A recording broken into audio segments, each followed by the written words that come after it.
Good afternoon, everybody. How are we doing? Happy Friday. Almost. May still be a 4.3 Friday. We'll see what they say when the studio awakes. I was all expecting to be waking up playing today. Me and Deacon were like, right, we're going to do, instead of doing the salvage event, because there'll be no ships with it all being wiped, we'll crack on with some ghillie missions, and I'll do it in a Kruger. And then lo and behold, it hasn't arrived yet. But it's not for a bad reason. It's, you know, they're just trying to fix some extra bugs. I don't know how many of the bugs there are, but we know there is one with the Kruger, or a few with the Kruger, causing it to crash.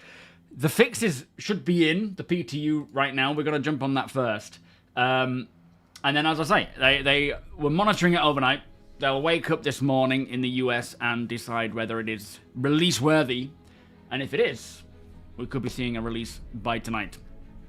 Or it might not, and it'll be tomorrow, or after the weekend. We just don't know. But I think the likelihood is, if all goes well with these bug fixes, that it could be this evening.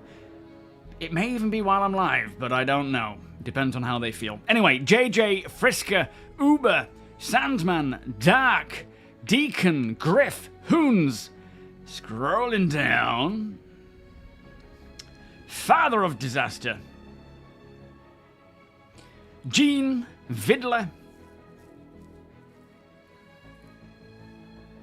Where are we going? Dimitri, Graham, 07, and welcome. And then over on Twitch, we have Deacon and Sandman, Rhino, Grader, Apoc, Mighty Steed, Spartacus, Jones, Sizen, Raytheon, Zozda, Bretley, Dendra, Birdman. Sorry, Birdman, not Birdman. It's not your surname. Odorous. They should be waking up anytime now, really. I'm assuming it's the US studio and not the UK studio. But, you know, you've got Sandman on the East Coast. He's awake. The West Coast, probably already awake, because they'll be awake before the East Coast, technically, right? If my math is correct. But Disney's boring. I love Disney. Which one have you gone to? I like it. Gone to Disney on holiday and just sat there watching us. Bless your Raytheon. So 10 minutes ago, thank you, APOC, the US workday started. It's probably going to be Austin. They're generally the deployment studio, aren't they? Rather than West Coast. West Coast is more of a skeleton crew, like Toast, just a lawyer. But yeah, the majority are who decide on whether the patch releases or not, I assume, is either UK or Texas. But they have awoken now. They'll probably be grabbing their coffee. Mooley07. They will be checking out the data from overnight to see if this patch has fixed the issue or the issues. And then they will determine whether or not to release the patch. And it could be any time between, I suppose, now and forever. I hope it is soon. Even if it's in the middle of our stream, that is fine. We'll figure it out. We'll just go with the flow. But yeah, already my org, Deacon, and about 15, 16 of you are already getting on with things, salvaging away. The plan today is I will be, first and foremost, jumping into the PTU, the 4.3 PTU. I want to test the Kruger L21. I'm very intrigued by it. Lots of pretty interesting trade-offs. Good price in comparison to where it could have been. So I'm happy about that. I have a Nomad that I may switch over to. I only got that Nomad so that I could take a rock out and do some off-gridding. I'm kind of over that now, so I may CCU that. It's like $20 to an L21, but I want to try it first, see whether it's the light fighter for me. I don't know. But I'm happy hearing the reports that it's kind of in between the Arrow, the Gladius. We have for a long while needed a proper additional fighter. In a way, I would prefer to see more of a militarized one, like that of the Gladius or the Arrow, but I'm not opposed to getting a sports car version of one. Jowd, if that is how you say it, I do apologise. How are you doing today? Emperor Pew Pew, welcome. Do you think it's a good middle point? What's that, Frisky? Do you mean the ship? Yeah, I don't know yet. Thoughtful Wanderer, how are you doing? 07 Deplorable, thank you so much for the 7-month resub, or channel membership, I suppose it's called, isn't it? I'm just going to call it resub from now on. Makes life so much easier. Here you go, my friend. Some beers and party in there, thank you, sir. Are you well? Dale, you're sleeping. Talk. Have you just woken up? Yeah, don't worry about getting in, mate. There will be plenty of time. Real life always comes first, and we will find that cave either by me showing you on stream, taking screenshots or whatever. I know Ferk went out looking for it the other day. I don't think he found it though. Aquila, welcome. The wolf gives you the feel of a modded Callinburn from Cyberpunk. Is that a car? Like an overgun sports car? It's certainly, that's the one thing about, or not the one thing, but that's the main thing that I like about the Wolf. I am not an avid classic car fan. I love going to classic car shows. I generally, on Gran Turismo, will collect all the old classics and race those.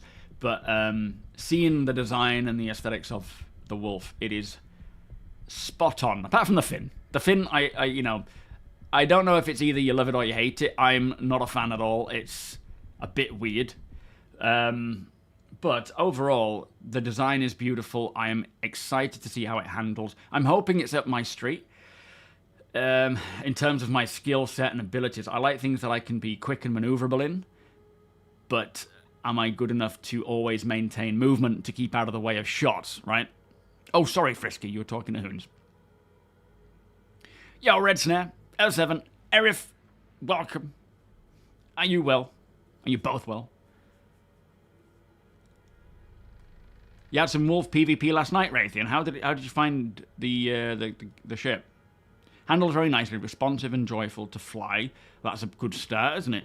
Obviously, there will be, like with anything, a lot of tuning, balancing, tweaking, just to kind of make it fit. But this rollout, we've seen medium fighters, heavy fighters, now light fighters are getting that treatment. I'm sure they will, before they roll out these big, proper mechanical changes to the flight mechanics, I'm sure other ships will as well, like the multi-crew ships and whatnot. But it's getting there. Wachowski's Speed Racer film. I haven't seen that.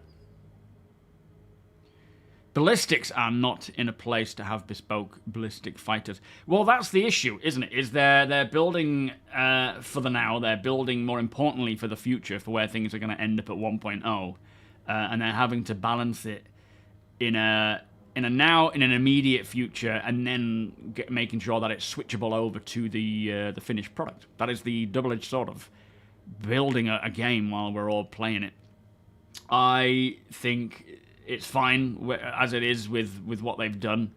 From what I can see, I haven't tested it, but there will be things in place to kind of balance it out now that will change as things come along. And once we get Maelstrom, first and foremost, well, I suppose engineering first and foremost. It doesn't matter if you have Maelstrom if you can't actually destroy anything. But once we have engineering, bullet penetration, Maelstrom, having ballistics will have its place. It's got like 4,000 rounds, which could be a part of the balance for the now versus the future. But it seems like a pretty decent little ship. Yo, Kest, how you doing? The update pump fake last night really bummed me out. The update pump fake? What's the pump fake? What do you mean? I'm not a big fan of the red paint, to be honest. I prefer just a nice silvery blue, sleek kind of coloration. The PTU patch just posted now. Thoughtful. What do you mean? What's been said? Anything? Anything from testing chat?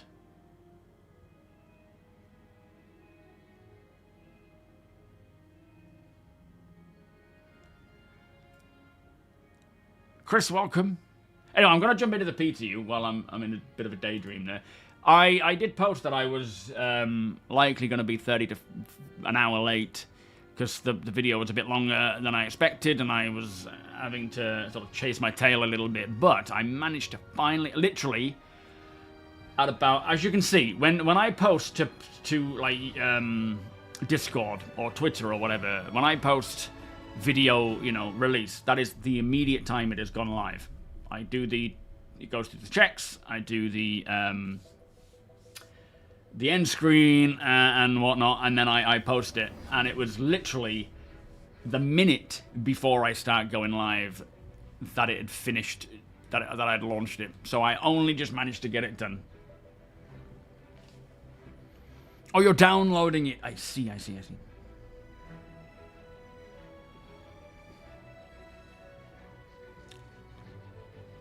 Oh, like a faint shot kind of thing.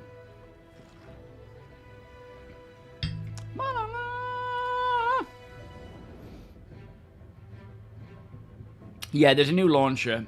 That's a couple of updates for the launcher by the looks of things. Where am I? Here I am. I haven't checked out the new hairstyles, to be honest. I don't think I can be bothered right now. Right, I'm going to go Pyro. We're going to go Bloom, which means Obituary. And we're going to fly over the ground in a beautiful looking wolf.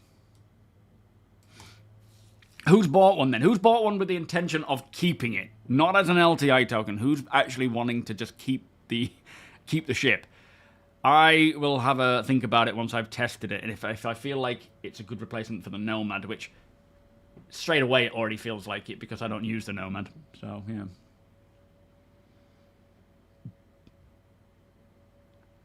Yeah, there's nothing yet. Last we heard was from Niku, who said we're just waiting for the US to wake up to make the necessary decisions as to whether they're going to push it live or not anytime soon. Very happy to see this hangar spawn making it in. Well, I say making it into live. There is still time for it to be kicked, but I'm hoping it'll come to life because it certainly will make the idea of just jumping in to set up my hangar or to set up a ship, you know, when you've got like a few minutes to spare. It'll make doing that a lot more plausible.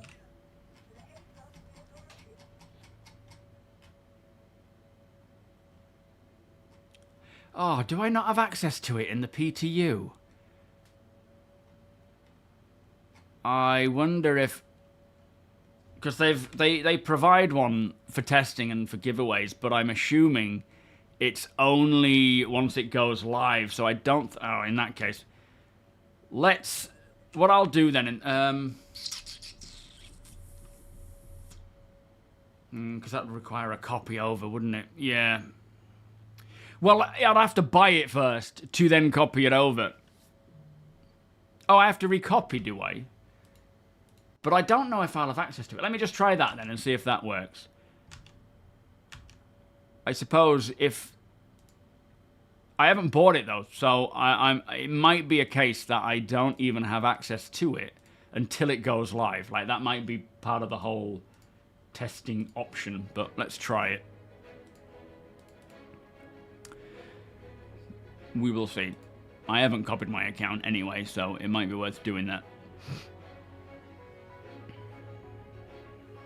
Well, most of those Frisker are either ones for giveaways or ones that are part of the referral thing. Because in the old referral program, when you get to 25, I think, you get access to a various amount of ships. And I'm not complaining, it's nice to have options there, but the scrolling is annoying. I'd rather just see my ships. Wondering what 1.0 feature you think should be in-game by the time Squadron hits release. Radars and scanners. That's very loud in my ear. I think radars and scanners. The engineering. There's quite a few, to be fair. Let me just check to see if I've got the email. There it is. There is quite a few features that I think should be released by the time Squadron comes because they're in Squadron. Maybe even Maelstrom would be a good one, but I think that might be unlikely.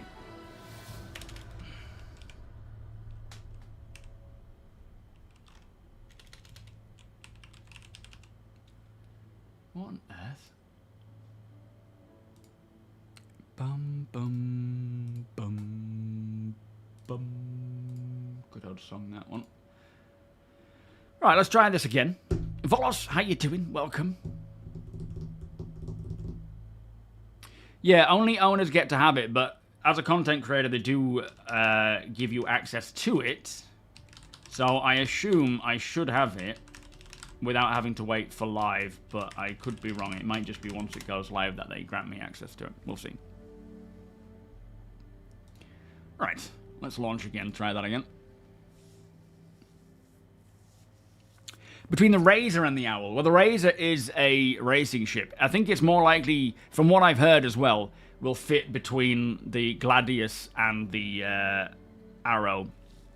I mean, base building would definitely be nice if we could get it before Squadron, but it has, you know, absolutely nothing to do with Squadron, so it's its own independent feature that we could see definitely roll out before Squadron hits, but there's no guarantee. I mean, there's no guarantee of any of it, I suppose. So yeah, base building would be nice. Crafting would be nice. Hoons, welcome to Twitch. Jack, welcome. Doctor, how are you doing today? Did you see the Doctor? What's the latest? Have you been given some treatment? It fits in the Polaris cargo bay. Well, I wouldn't be surprised. It looks like quite a small ship. What's the difference in size between... Is the Gladius much bigger, or is it smaller? Do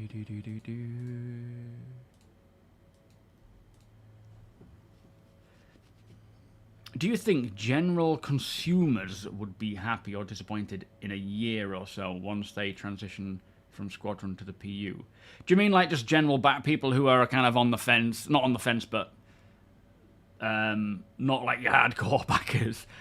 John, welcome, by the way. Thank you so much. I think each individual person, depending on just, you know, what they are after out of Star Citizen, will either, you know, again, it's very much, I even think general consumers of games, some of them are okay playing an alpha, some of them are not. There's people who are coming back to the game who are much more and enjoying it much more now that they're getting much more balancing and tweaking, and then there are people who are not playing it as much because of the amount of wipes with each patch and various other bugs. There are some people who are just waiting for certain features or updates, you know, performance changes. Oh, there it is. Okay, good. But I think once Squadron is out, it'll certainly attract a lot more people to the game who may not have heard about it or were just like, I have no confidence in CIG until I see a proper game release. And now that, you know, at the time when Squadron is releasing, they may be a little bit less skeptical about them delivering Star Citizen. But I think, obviously, getting the PU into a good position by the end of the year, before Squadron releases, ultimately, so that when Squadron does release, people are coming in and they're actually having a good time when they move over from Squadron to Star Citizen. Because ultimately, I think the majority of, you know, pretty much every, within reason, Squadron 42 player will be a citizen and want to play the PU.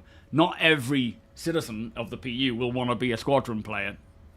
So it'll definitely have a big impact, but it'll still be in alpha. It'll still be a work in progress. There'll still be bugs and things, and people will still not want to play it, which is fine. You know, nobody's forcing anyone to play it, and it is important not to play it if it's going to be a problem, right? Your ears are swollen. Oh, man. Is it painful? So the Gladius sits higher. It's tiny, smaller even than the Arrow, but performance-wise, statistically, it is basically identical to the Arrow, but with different guns. Oh, okay. Interesting that even after all the updates to it, that it's still essentially an Arrow on paper, barring its things. No, Squadron, Paul, won't be open world, mate. It's a welcome, mate. It's a narratively driven storyline single player game. There will be, you know, different approaches you can take. You don't have to just go at it at one path. There will be other... Oh my god, it's beautiful. Flippin' heck, look at this. We'll get it out into the open somewhere where it's daylight, because it's a bit dark in here, but wow. That is a beautiful shape. Imagine if this was a car. It is very much like a Spitfire, but modernized by Jaguar. And is this the... That's the fuel port. I want to just get down planet side so that we can... It must be at the back. So that we can actually take a proper look at it. Here it is. And we'll check out all the buttons and things, because there's also storage for weapons and things. I don't like the fact you're clambering over the metal. You know, on a classic car, you wouldn't want to be anywhere near touching the those sorts of things. Let's listen.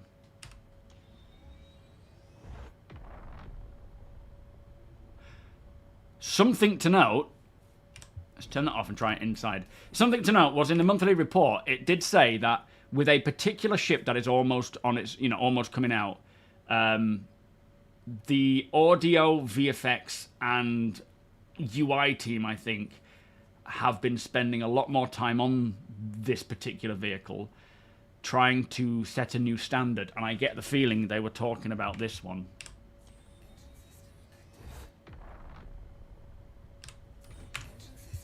Engaged.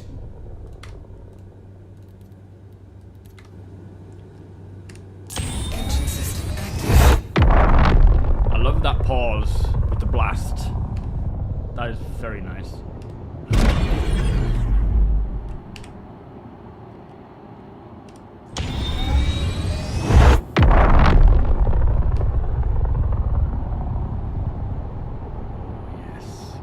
Feels like you're flying one of those experimental World War II planes.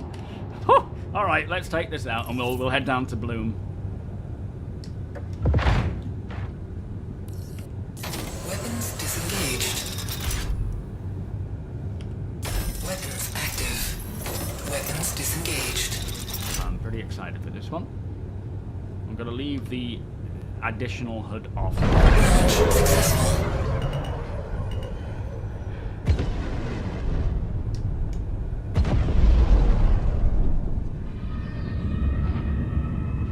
Try not to crash immediately. So that's your speed gauge. Let's just switch to Thank you for visiting. Safe travels. mode. Oh, so $45 for a game like, well, for even just for playing the alpha, if you never even set foot in the finished product, is an absolute bargain. Wow, look at that old landing gear. An available space has Oh been no, that's located. not the landing gear.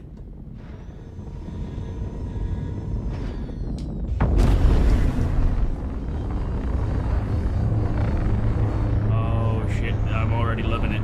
I haven't even tried it yet. That fan though does annoy me.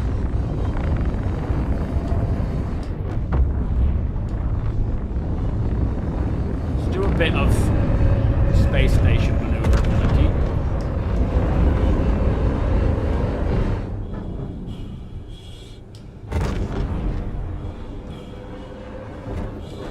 Only just.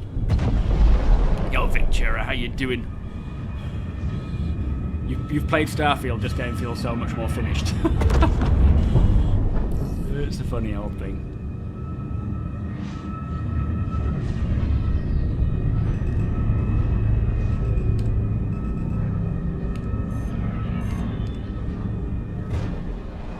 We are going a bit too fast. Let's get to SEM speed. Shields active.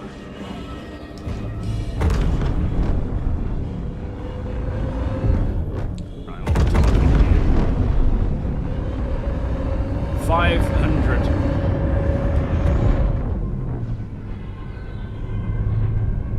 Seems to stay on its vector very well. Again, all these stats can change, and they likely will to some degree. Maybe not like massively. But the vector's following me around at this angle.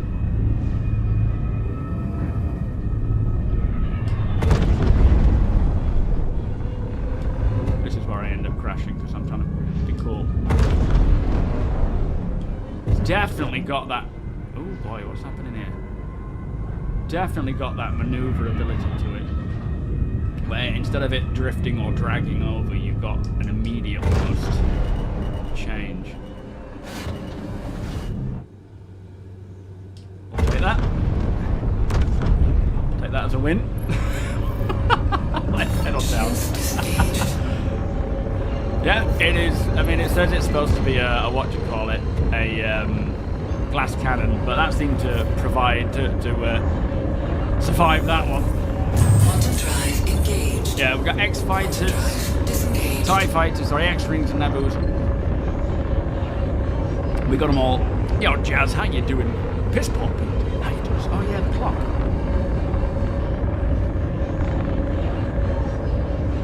Got that bridling look to it. We're not moving, and it's making a sound like we are. That might be a problem. Engine system disengaged. Achilles, welcome. A war bond upgrade coming. I don't know. Haven't really looked at the page yet, personally. Alright, let's go down to the river. Down to... Let me find somewhere close by. Or should we just transition down? Should we just fly through the clouds?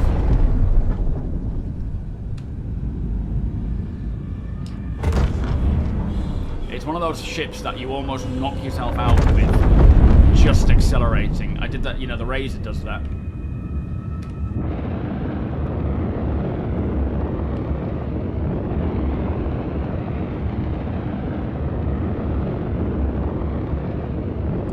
I do just think without that fin, it would just be the sexiest ship ever. Maybe they were doing it to give other ships a chance. I like his thinking behind it, but and I like, you know, it was a nice idea, especially the homage to the boat idea, but it's not a boat, it's, you know, it's a spaceship. Look at that metal texture. With this sort of iridescence as well.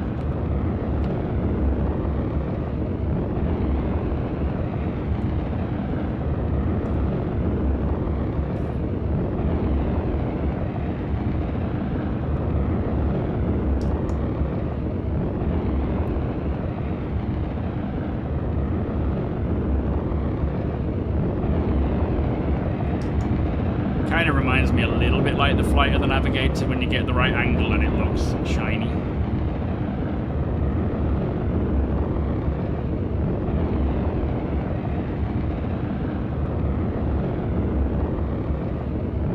It's also a bit like a super yacht.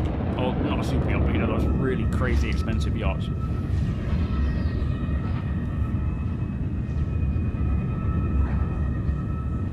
Yo, Blank. Yeah, the NPCs are much harder now. You can, I mean, I can still take them out pretty much solo, but it's not a guarantee.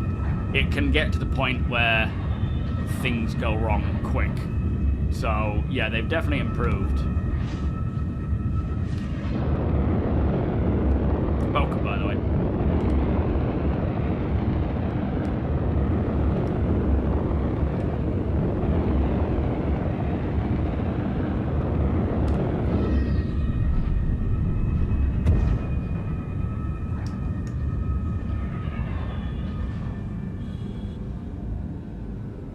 Is it growing on you? Oh shit, that was not expected. I don't know what happened there.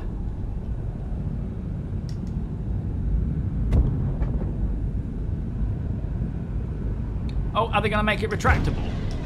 Oh, okay. Bob, welcome. Let's find out, mate.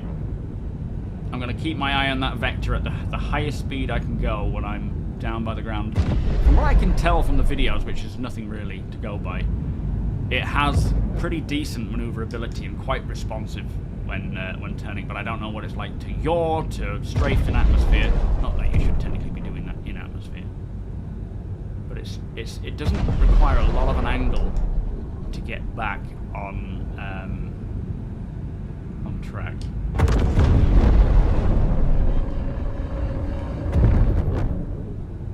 Wow, the rotation speed is fast. That's without even boosting. If I do a full rotation, like full spin, it's not bad. If I do it while boosting, quite fast.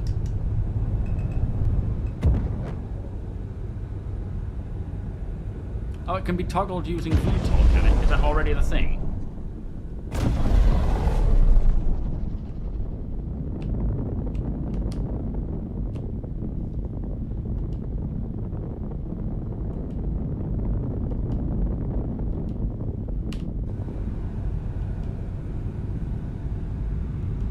As in, it might happen soon, because it's not happening yet.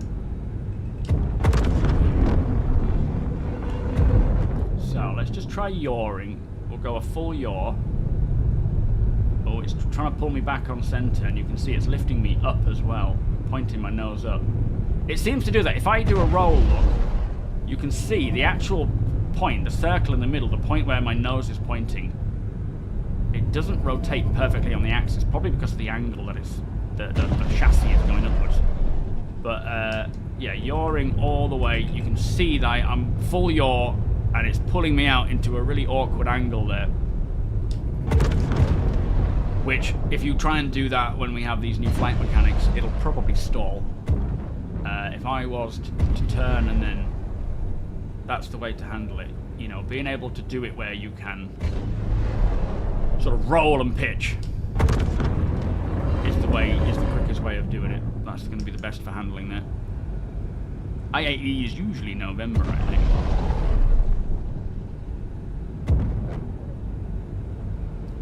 Should shoot some desert Kazi grazers. Oh, it really likes to hug things. Oh man, this is a beautiful ship. It really is. Of course, stats can and will change. We keep remembering that. But I suppose they're trying to get it to where they intend it to be as close as possible. But yeah, it doesn't always hit right first out the gate. No ship tends to, does it?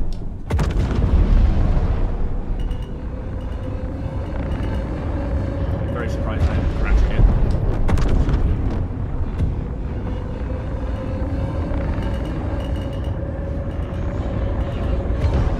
I mean, it really likes to just turn with, you know, wherever you put it. I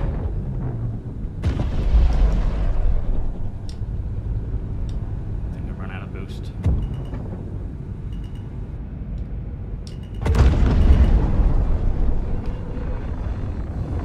Man, just what a stunning looking ship.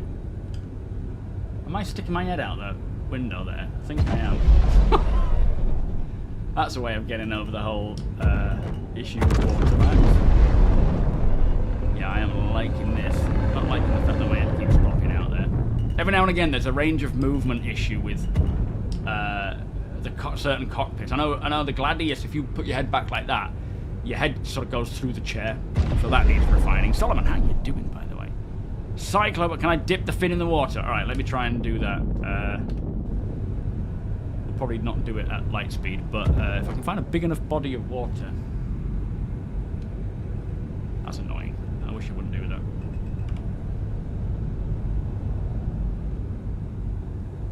What have we got? There's some coming up. Let's try it over there.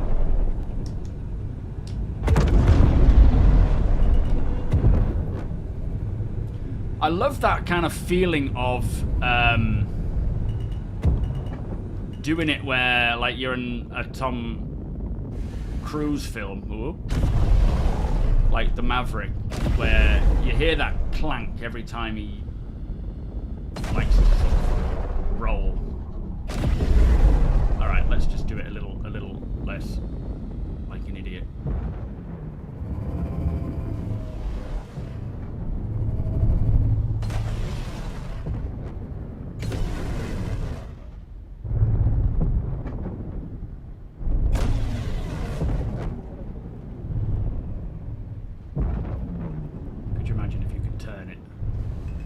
Go upside down, you could pretend to be a shark.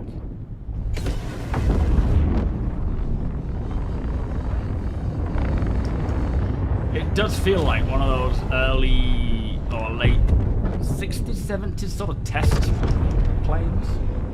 I say it feels. I've never actually experienced one because I was born in the 80s, so how would I know? Mammoth, how you doing?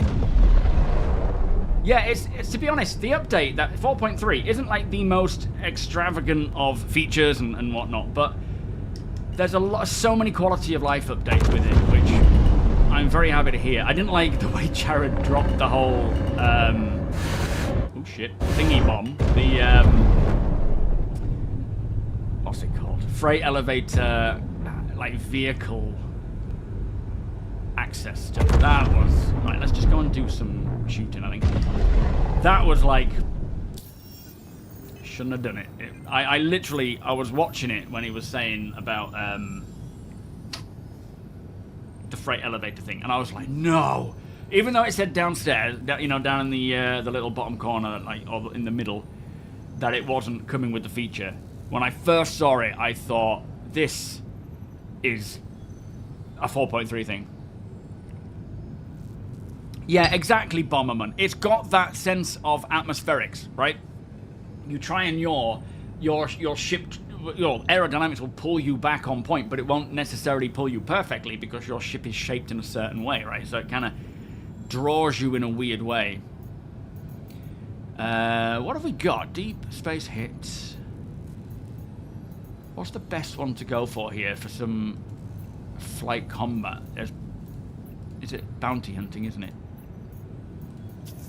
Let's do this. It should put me somewhere close, I hope. Yeah, alright.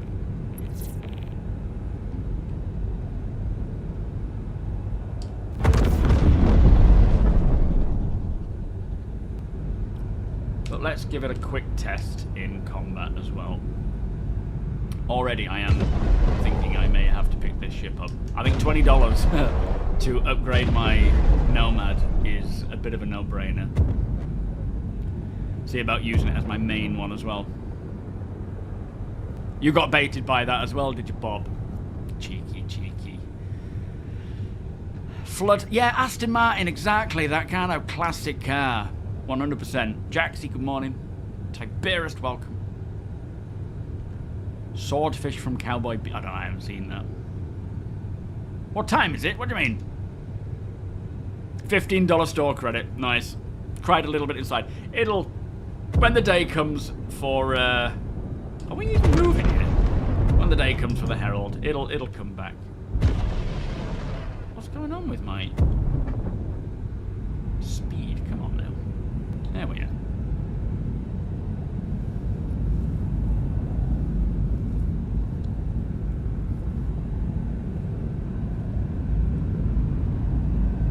It could be one of the... I mean, I don't know what the other light fighters are like in atmosphere now. It could be that... no. That they've all been set up with a similar style atmospheric profile. Or it could just be that this one has that profile because it's new and it's, you know, they've kept it in. But it certainly feels responsive. It feels like it is being held by the drag. Quantum drive engaged. Doesn't suck at all. Yo, Blind Dark, how you doing? You have everything covered in your interested area. Well, that's the way to do it. Oh, clock, sorry. It is ticking. It is ticking away. What's that, quarter to 2? I suppose it would be, wouldn't it?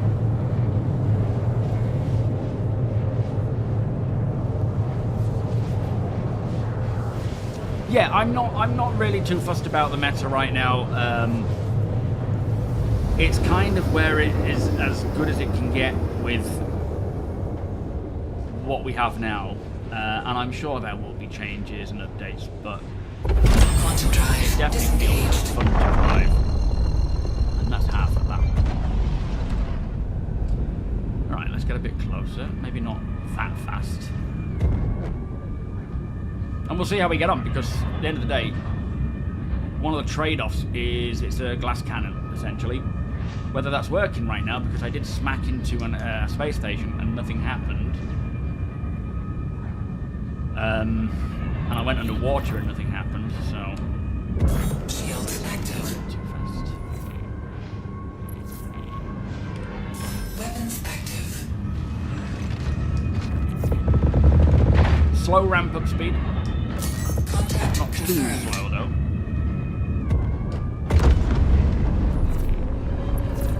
What we got? Light fighter for light fighter. I'm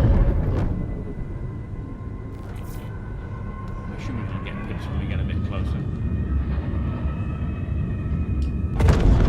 I ain't got range either for it. I know it's 5 kilometers. Oh, there we go. Okay. Let's try aiming from back here. probably a bit way out yet. There goes my insurance premium.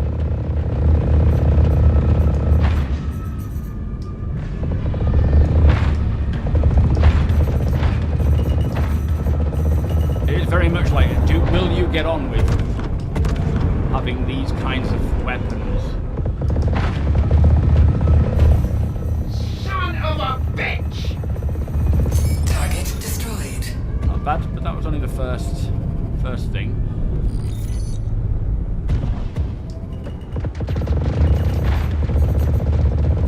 Friendly target. Shields under attack. Shit. Hit my shields a bit there, but we're alright. Yeah, I use the TOBII eye tracker, which, I mean, you can just use your webcam. It won't be as responsive, but it's, you know, a good way of getting at least a test for the sort of situational awareness with it. Let's wait for another one to pop up, and then we'll just do another one. And then I'll hop into live and join the crew who are salvaging. Yeah, it didn't... I guess with it be... Are they size 2s? These weapons? Demonetized. What did I say now? Oh, am I at it again? This is the Kruger L21 Wolf Light Fighter. This is Kruger's first proper personal, you know, ship that they have created. Obviously, we've got the Merlin and the Archimedes. What? But it's their first own dance with ship manufacturing for their own, like, you know, not designed, not asked for by, say, RSI. And I am a fan. I am a big fan. Paul, thank you so much for the subscription. Much appreciated, my friend. But yeah, I think, like, what we're going to be seeing over the course of, well, from now and the foreseeable, as they start rolling out more of these flight tunings, and, more importantly, the full-on mechanics, oh, wrong button, is so many more areas where they can expose variables between the ships. The previous flight model and things that they had, there wasn't a great deal they could do. I mean, there was quite a lot of options, but now, with their new systems, and especially when they have the IFCS safeties that we can toggle, there's going to be a lot more. Maybe I'll just head back to blue and see if that lights up anything. Shields disengaged. And, for example, these weapons, there's a bit of a slow speed up. You don't have them immediately. They're ballistics, of course. They're bespoke. Not to suit everyone. Not my favourite, either. And so you won't be running this for a long, long time. You will have to reload. Fair enough, you've got, at the moment, 4,000 rounds. That can and likely will change, and there will be other things that impact that, like being able to swap out ammunition. Can we do that with this? Soul Trent, thank you so much, my friend, for the subscription. Beers and party, please. Thank you, sir. Core, welcome. Kerr, Avon. Elite Vibes does it. I wouldn't know personally, because I've never played it. Although I did see someone post a ship that I think...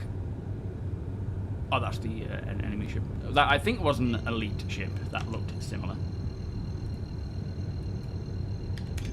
But yeah, it's... Quantum drive engaged. You know, there's no perfect ship, and you can see this isn't a perfect ship. Aesthetically, spot on. It is, you know, if you're a classic car fan, you're going to love it. But there are massive trade-offs, and a lot of it is dependent on your preferences. For example, I'm not a big fan of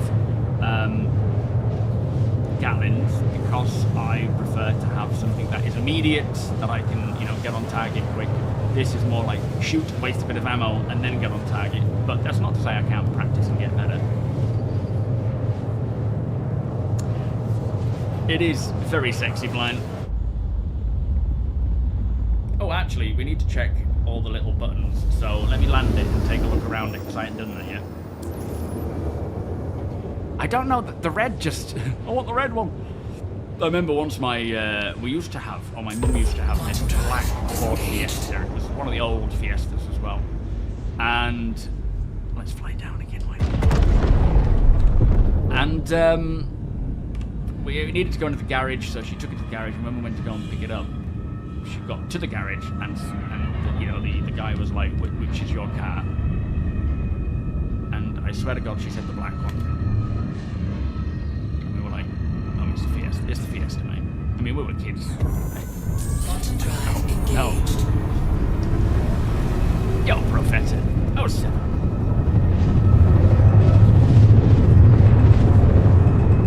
Yeah, same manufacturer as the P-52 and P-72, which are snubcraft. This has a quantum drive, they don't. They are sort of parasite craft that don't really get to do much beyond when they don't have the constellation with it. And I think the law is RSI asked Kruger to help.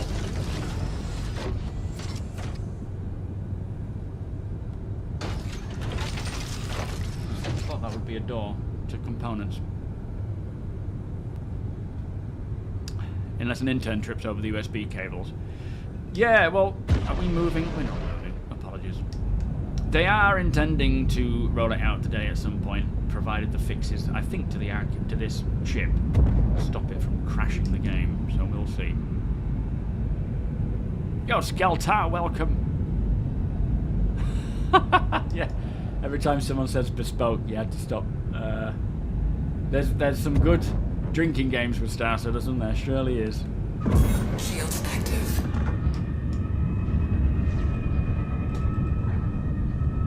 Apparently my shield's active. Landing. Oh, there's like a warning sound there whenever the landing gear comes down. Let's have a listen to that. Can you hear that? Landing gear raised. It's a bit like, I think they've just reused the hangar sound, but there. Mithras, thank you so much, my friend. Exclamation, cheers, boop. Yeah! Let's get a better angle here. Is that only 2 landing gear, or is there 3? 3, okay. Let's land it on the moss.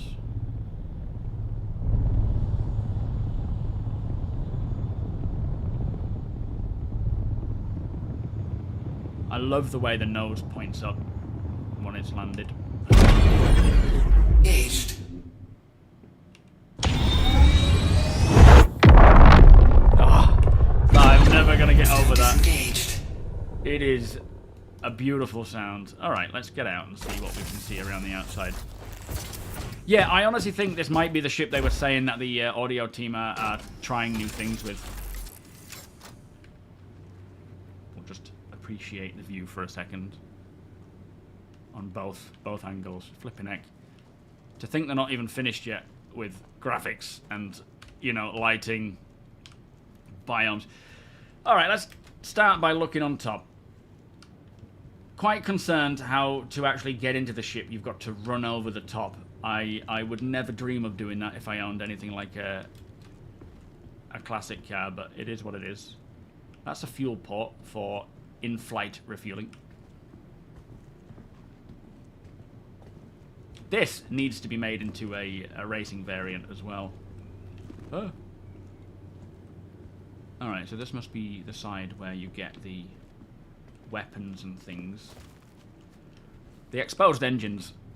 There's certain, like, classic race cars, like the old race cars where they had exposed wheels, where they just look like they've got a jet engine on the back. I really love those. Raz, thank you so much for the 29-month resub. Bills and Paddy, sir, how are you doing today? Thank you. These remind me of that, especially with that iridescent look to them. Yo, Half. I'm not a fan of it. I would prefer it not to have. So that's just your storage, not to have that thing. What's this? Not to have the fin. Are we going to close that again? Yeah, okay. Oh boy, are we 30k'ing? Did I just find the bug? What I might do is hop in and... Oh, look at that. Look at that texture. It feels like, you know, a piece of metal that's had a lot of oil and fuel just pumped over it. Here's the weapon rack, look.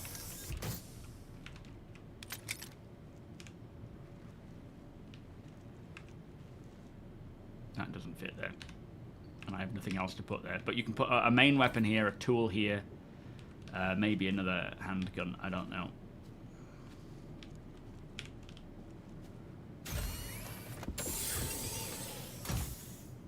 Very nice.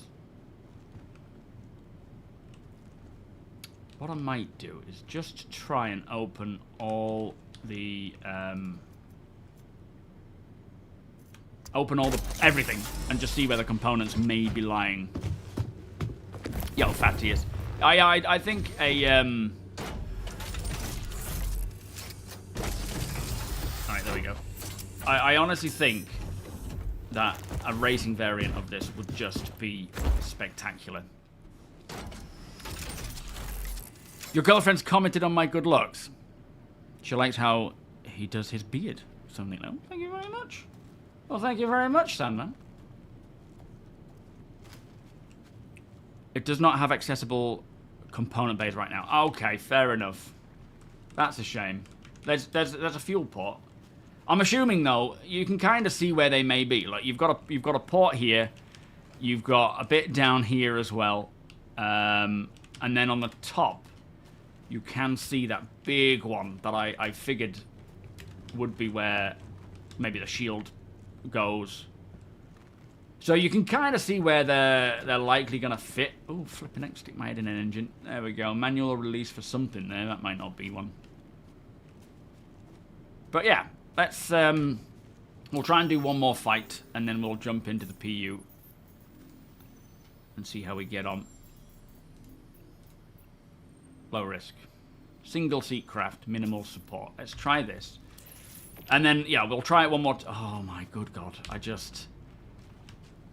There's moments, you know, where you're still like, holy cow. Can you imagine, though, you find a spot, anywhere on Bloom, really, where you're like, I'm just going to put a base down. I'm going to build a house.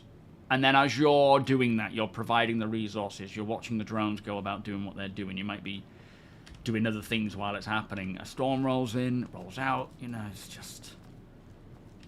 Whew. As much as it's taken a long time, we certainly backed the right game. Oh, Shield. How you doing? Yeah, I can't even picture the Naboo fighter, to be honest. But from what I understand, a lot of people say so. Yo, Matthias. Matthias, welcome. How is Brazil? Yeah, so the patch is still intended today, provided... I would love it if when we... Hang on, I'll tell you in a second. But when we press... When that comes in, if there's a little shake... Could you just imagine, if, well, I'll press it in a second, if you could just feel that little... In fact, I'll try and do it with my head. I don't think it's going to work. Nah, it doesn't quite work. I just feel stupid.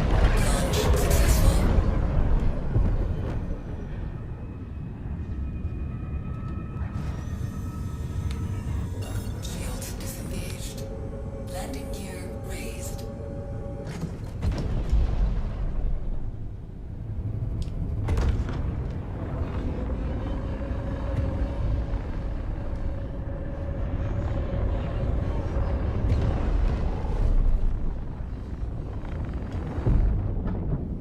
Sure what angle we're at here.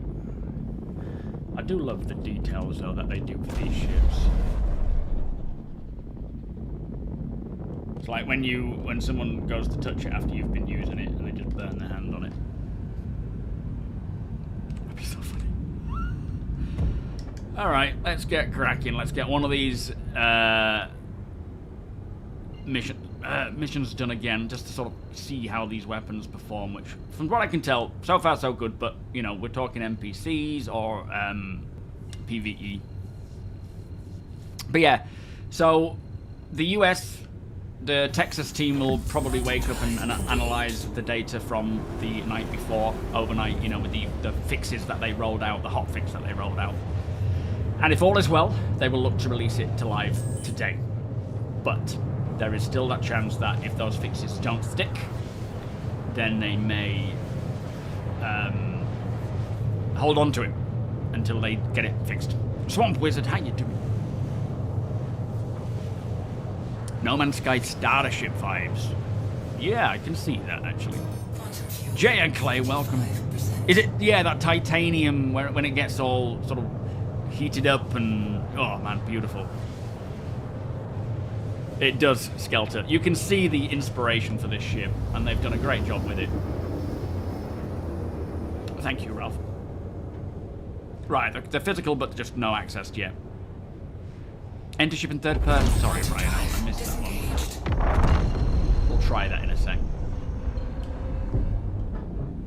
Gotta be careful with the speeds here, because the acceleration is pretty big. Hollywood, Steve, welcome. Sounds like there's people flying alongside me with the audio in this. It's kind of disconcerting, but it's interesting. Contact confirmed. I just had a fit, yeah. Shields active. Weapons active. I'm ready.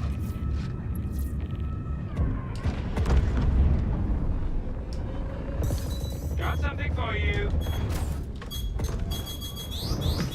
Shields. Oh, hit me. Under attack. This one's actually fighting back. Oh, she turns quick. I'm not the best to demonstrate this because I'm not that good at dogfighting, to be honest.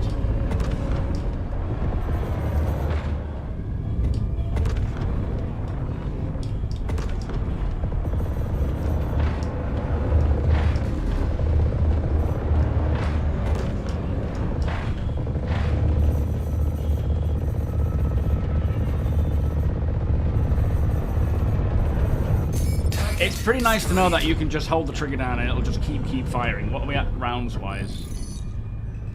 So we've used about 430 rounds. Oh, there's another one, I think.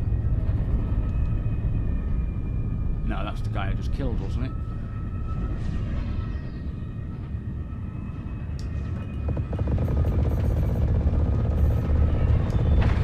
Yeah. Oh, it has missiles as well. What have we got? 8 marksmans. That's it, though.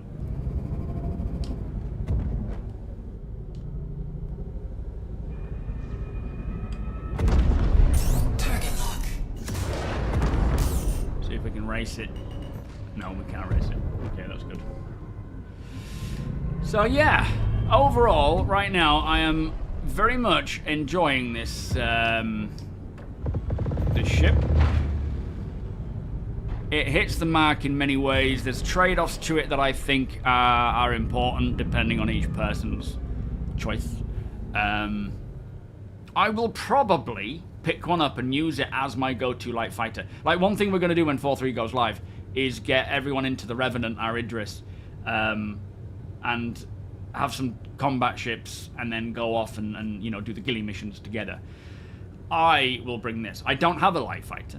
I used to have, I've had both the Gladius, I've had the Arrow at times and CCU'd away from them, usually preferring a medium fighter, but as more and more of these flight mechanics, let me go back into, ooh, let me just land and do it third person. As more and more of these sort of flight mechanics come out, there will be purposes to having each type of ship, you know, light fighters, interdictors, medium, heavy, everything. Whoa. Whoa. Oh. Weapons disengaged.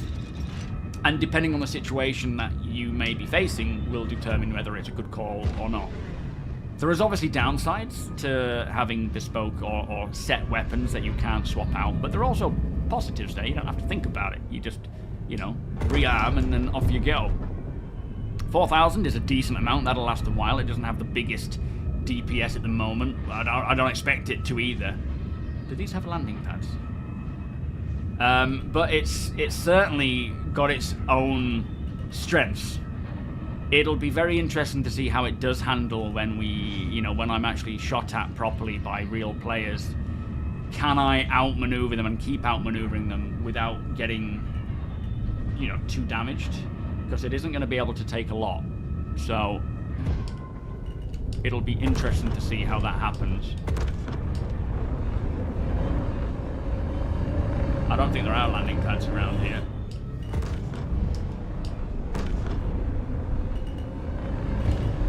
So we'll just leave it there for now. But if we get the patch drop tonight, I certainly think I'm going to pick one up and give it a go. Wait, I've lost the hole. Where is it gone?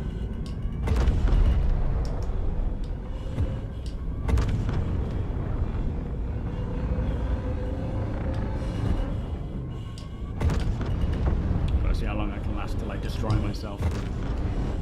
Which, you know, if anything to go by, like my history is anything to go by, it won't be long.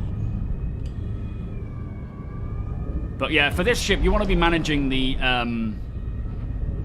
your movement. You want to keep moving, keep getting the better of your opponents, because you're not going to take much, and pummeling them with your ballistics as soon as possible. And again, there may be this whole, you know, 50% damage mitigation for ballistics, or whatever they, you know, whatever it is they brought in, and that's just a temporary thing. There will be benefits to bringing ballistics over energy, but there's obviously the trade-off of they're finite.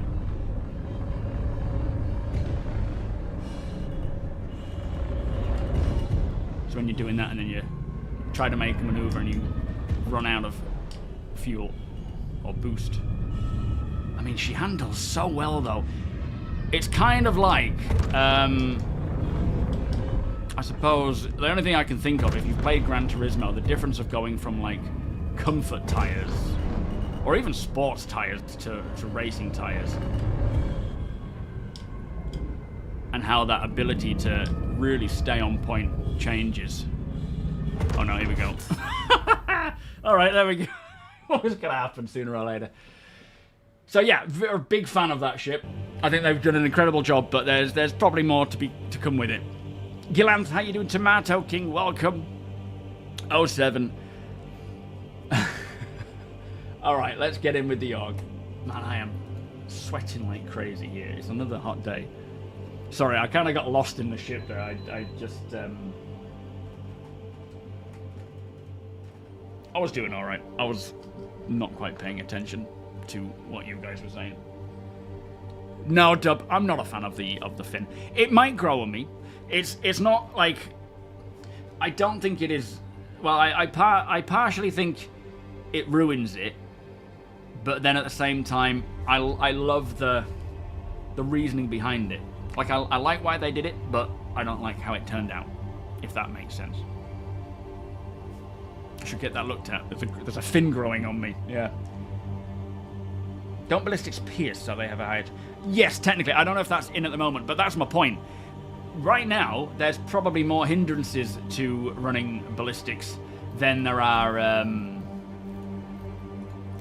benefits, maybe. I don't know, because I don't know all the meta at the moment.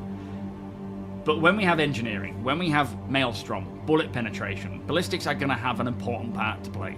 And albeit they're small weapons, so they're not going to have a lot of crazy damaging ability, they're still going to be useful. Either picking off light fighters, helping to, you know, distract medium or large fighters, targeting certain things on larger ships as well when we get actual component targeting or even turret targeting. You know, it's there's going to be benefits there. They're going to be... I mean, if you've ever tried, albeit, you know, an M50 isn't necessarily a light fighter, but if you've ever tried taking on an M50, they're a nightmare. Trying to keep on point of one when they're zooming around you. If you can handle something like this the way it's meant to be handled, in like running rings around any other ship, then you're going to do well. And it's going to be an annoyance for them. So there's going to be a lot of use cases, but yeah, it's not a daily driver, of course. It's a light fighter. They have a purpose and a role, and that's that, right? You bring them out when you need them. You put them back away when you don't. Alzir, thank you for the follow. Welcome.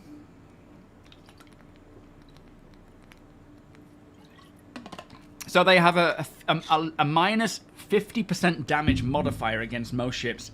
So the time to kill is bad until we get engineering. Yeah, which the problem... I'm seeing all this feedback of them saying... Of people saying, well, it's pointless because, you know, it's a pointless ship because of this 50%. It's like, that's not an intended final feature. That's just where they're at now to try and handle the various balance. I'm not saying it's a good balance. I don't know. But it's not a final way it's going to go, you know? All right. Anyone hearing me? I have to sort of voice. Loud and clear. Ah, brilliant. Whereabouts are you guys at the moment? On the Revenant, I assume. We are currently heading to Lyle, that has a Polaris. We can spread. Copy. Shall I grab my Vulture? Yes. Okay.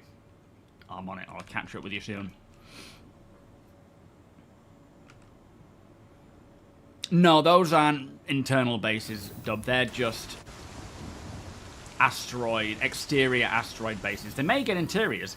In fact, they do have hangars, which they're more intended for just escorting other ships in various missions. But I wouldn't be surprised if they eventually bring in missions or interiors to them.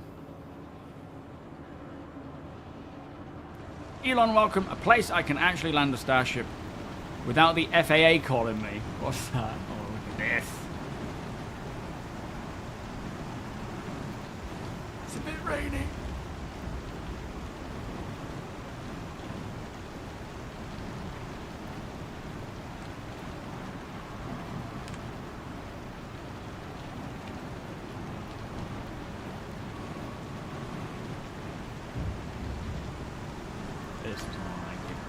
Nice as well on that.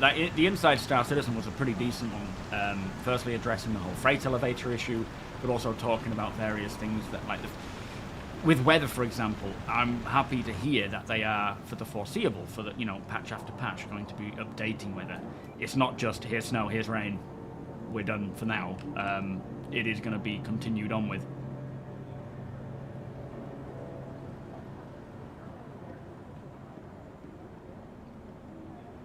Should I make this game controllable via Neuralink?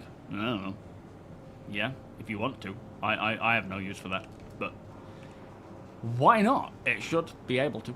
David, no, not yet, mate. It's they will be evaluating the fixes today that they left in overnight, and then determine whether it will be going live today, or I guess another day. But today is the day that they're aiming for. Squeak, welcome. 64 gig of RAM. Very nice. Yo, 2 mass. Absolutely. 07.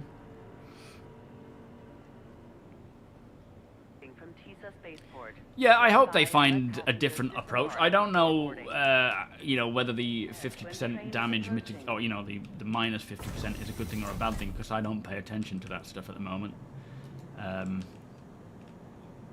But soon enough, I say soon enough, at some point it'll be, ballistics will have their place, of course. Le Jardinier, how you doing? Welcome. Firing ballistic Gatlings on Ares Inferno is quite fun. Now we have 2 Gatlings to fire on the Wolf, twice the fun. It does, I do love having Gatlings for the sense of how it feels and how it sounds. But for my personal skill set, which is very little at the moment until I practice more, I do prefer the sort of laser repeaters, because it just feels like I'm instantly able to draw. Like, I waste a lot of my ammo because I'm not always on target. I'm not that accurate yet. So, because of that, I tend to favor energy. But, yeah, it'll give me a thing to work towards, to learn. I do need healing, yes. But I'll probably be I'll be heading to the Revenant, so I'll get it for free. I'll have to land inside if I can, though. Yo, Minimal, how you doing? Welcome. Yeah, like the Warthog style APOC. I would certainly love to hear that as well. Like a. I mean, could you imagine? I mean, I don't think it would suit this Wolf though. I feel like if they... Oh, I mean, maybe it would suit the Wolf if they had those Gatlings, like... Put out the call for resources, and Hurston intends to answer. Consult your MOBIGlass to see how you can help secure all of our futures. Thank you to my org, by the way, for helping me tick by some of my other thingy-me-blobs. These ones, where are we up to now? So we got Hurston ticked off, and we also got a lot of ArtCorp ticked off. Thanks to you guys, you guys running the event over and over again. I was literally about to start making dinner. We were just putting Summer to bed, and I was about to start making dinner when I got a message regarding the resources, about all these commodities, you know, from the resource drive that you lot have been keeping hold of to share between other people, including myself. Oh, it's that new Babbage. I don't think there's anything with it right now, so let me do that. And so I quickly hopped in, and we flew from one place to the next and cashed them in quick. And then I jumped straight back down again and got cooking. But I said goodnight to some. Your insurance claim has thank you. Anyway, alright, we'll wait for that for a sec. Jedi, how you doing? Welcome. You are required to comply with all commands from person security and authorized law enforcement personnel. Keep personnel safe. 3,900 rounds a minute. I guess the problem with that is if you held the button down on the Wolf for 1 minute straight, you would be out of ammo. But then I guess you'd probably be out of ammo if you did it on the Warthog. What's its actual capacity? Not the Warthog. The oh yeah, I do mean the Warthog. Yeah, absolutely. At the end of the day, the amount of ammunition you have in that ship, in the Wolf, is good. It's a useful amount for being able to stay out and fight for a good duration of time before needing to rearm. But what we will start to see as time goes on is how fighters will essentially be more support craft or single, like, small use cases before having to get repaired or get restocked or refueled or whatever. They're not going to be a ship that, like we do now, where you're just flying around day to day doing all these sorts of missions. And they're more going to be, you know, loaded into a bigger ship, rearmed in a bigger ship, or somewhere close by where you can get rearmed. I suppose ships like fighters with energy weapons, they're your more long-duration patrol craft, escort craft, where you may need to stay out for longer. So there's still going to be the option for that. But things like the Wolf, it isn't going to be a ship that you take out for a long period of time. It's one that's going to probably be a support craft to go out, do its business, come back and get rearmed. Yo, Ace, how you doing? From New Orleans, very nice. Just got the Carrack. Gonna try some mobile-based Vulture gameplay. Does the Carrack fit in the Vulture? I didn't think it did it? Yo, Juju. Well, yeah, they may do. It could go either way with, and I'm sure we will see some ballistic weapons get more ammunition, some get less. Especially, as you say, when we get the option for actually rearming physically, you know, by hand, like going in and swapping out the ammunition boxes. I have seen Alien Earth, yeah. I'm enjoying it. It definitely doesn't have the charm of the original, you know, films, which I wasn't really expecting it to be fair. But it's nice. It's just nice to have a series that is about a subject or a film that I am very much a fan of. And it isn't ruined. So yeah, I enjoyed it. Seen them both now, but yeah, I'm looking forward to the rest. Thank you, Chrono. That's very kind of you to say. If you've got any questions, mate, ask away. Take it you're a fan of the clock on the Kruger. Consult your MONSTERTECH to see how you can help secure all of our futures in the pursuit of a solution for the regen crisis. Bum bum bum bum bum bum. Bum bum bum bum bum bum bum. Yo, Nos Monkey. I've a few times and was never able to pick up the cargo because there were too many enemies. Where's the... Oh, sorry. Oh, you're talking to Sandman, Nos.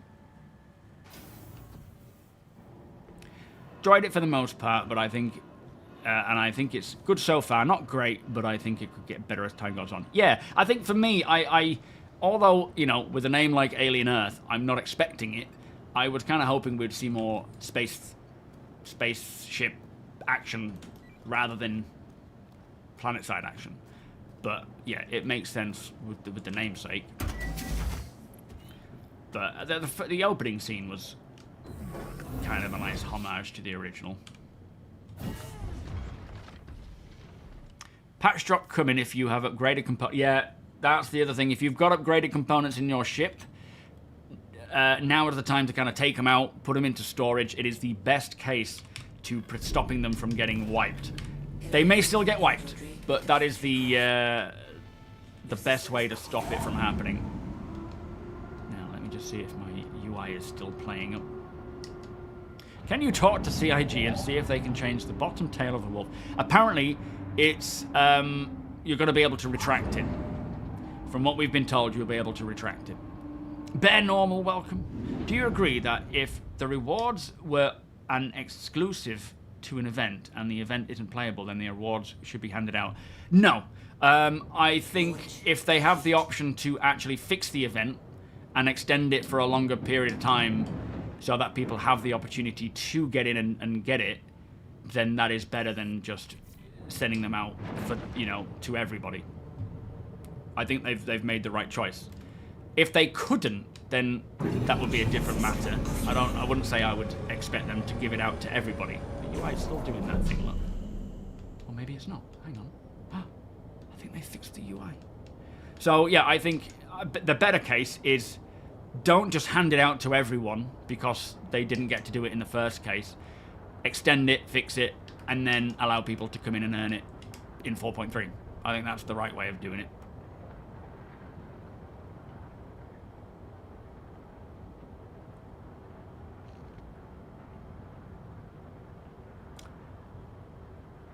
Yeah, they are, Sandman, sort of redoing the original stuff. All right. What's that over there? Oh no, they haven't fixed it. It's a Polaris.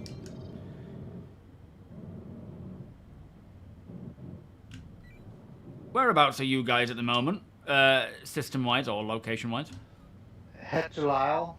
He has a poo. Michael Jack. He has a what? Did I hear that right? He has a poo. That's what I heard, Ben. Lyle has had a poo. So head to him. I'm a little bit more reluctant. Oh, hey, Nexus.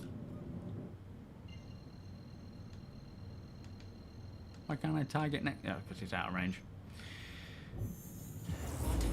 So, yeah, Jared said a month. They're going to extend it for a month. Again, that could just be, you know, off-the-cuff comment. It doesn't have to be exactly a month. But it sounds like they're aiming to do it until 4.3.1, which that tells me the intention for 4.3.1 is either the end of this month or early September. I am Squeak, yeah. If you are planning to pick up the TOBII, I would certainly say wait until there's a sale, which at the moment there isn't.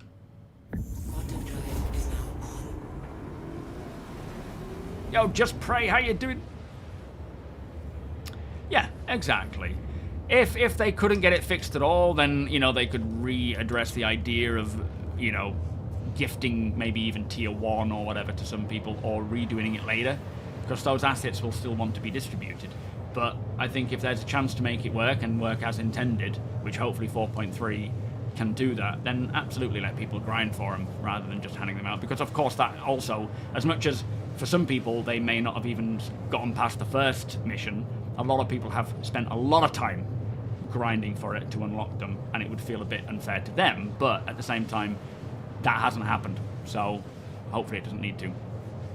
Yo, Kieran, should be today some point. We're monitoring chat to see if it's gonna happen anytime soon, but we'll see.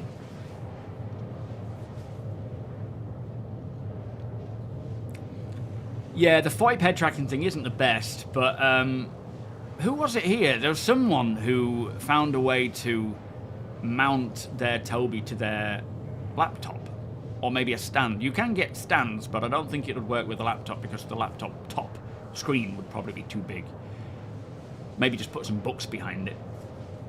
You don't want the ability to retract it. It should be a fin like the back of those World War. Oh, so actually, talking of that fin, someone was mentioning about aerodynamics. Did they say it would have an impact on aerodynamics, or are they saying no? And Das, welcome. Yeah, the clock does show a time, I don't know if it's verse time or UTC in verse time. I have no idea. Yeah, so 4.3.1 will be the end of the resource drive. That is continuing on through 4.3 until that is finished. So it will it bob? So when flight services come along, it'll be probably part of the whole control set, yeah, whatever it's called. So it will have an impact. That's kind of cool though. If it does actually benefit in flight, then fair enough. Turn it off in certain atmospheres, and like retract it in certain conditions. If the wind's blowing it, bring it out if it helps you. Thicker atmospheres might be helpful. It might be server time. I don't know. Either one, Hollywood. It's at the end of the day, you'll need to join both Discord and the org to properly play together.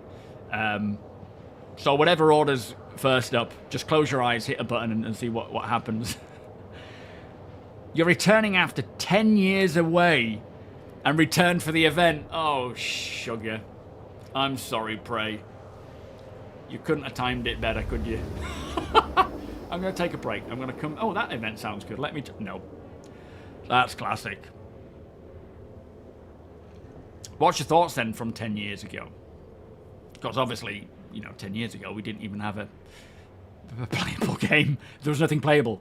I mean, maybe 8... No, actually, maybe 10 years ago, we got the hangar module. I can't remember now.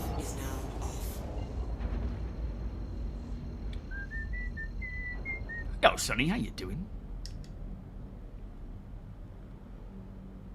It can be toggled using the VTOL keybind. Oh, can it be toggled? This is the question, is it? Hang on, let me pay attention.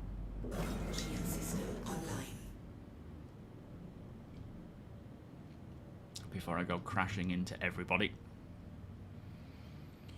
So the fin in the initial release is tied to the landing gear state only. We are investigating player control options to allow it to be manually toggled in the future patch.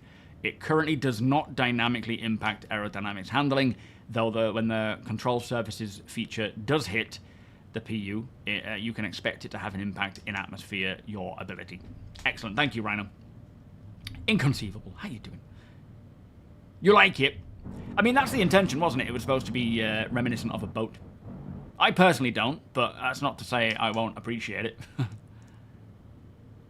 I get burnt out. I don't generally play anything else outside of FIFA or Gran Turismo. This is my main game. When things are, like when I'm feeling burnt out, I just detach. A lot of the time, the burnout comes from playing the alpha. For me, anyway. And, at the end of the day, that is something you can do, you don't have to do. The old days where... Hello, boys! The old days where all we had was lore posts, development updates. That was when everyone was at their most excited for the game. Because we had no idea how long it would take. We hadn't had patches that were stopping us from even playing the game. We haven't had bugs. I love delving into the lore. I'm learning Xi'an again. And it's a good distraction away. Because with Star Citizen, there are many facets, or many ways to be a part of the project, right? Be that playing, or... Deritus, what are you doing? Be that playing, or just... hanging out in streams, following development updates. It's important to just, if you're feeling burnt out, to just step away and get a hobby, without sounding awful. Is this C2 here salvageable? Stupid flipping screen thing. It should be, but there should also be a Polaris. Oh, okay, well I'll crack on with this one because I'm not seeing a Polaris at the moment. There we are. Yeah, I have a lot of hobbies. I have a lot of things that I enjoy doing. And when things are rough in the patch, I just step away and do that, But I get burnt out. Oh, shit. I absolutely get burnt out. Even more so in some cases because I do this for a living, so I generally have to not have to, but it helps if I'm playing. But I'm not going to force myself to play when I don't feel like it, you know. Well, there's so many other games, right? There's so many games out there that you can, just sort of take time away from waiting, and I highly suggest doing it, because we're still a long way off Star Citizen getting finished. But at the same time, hopefully, with each patch we get, which we're already seeing, things tend to get better. Obviously, 4.2.1 has a bit of an exception there. If you are doing anything that involved freight elevators at those, you know, if you were doing anything resource drive event, there were problems. So no wonder people got burnt out by it. But if you did anything else during that event, it worked relatively fine. In fact, it was one of the most stable. In fact, it is one of the most stable patches we've had. The only downside is there's a lot of bugs with freight elevators and other things. But yeah, each patch we get so far has been an improvement. The only downside is the events, based on, you know, various issues, are either good or not.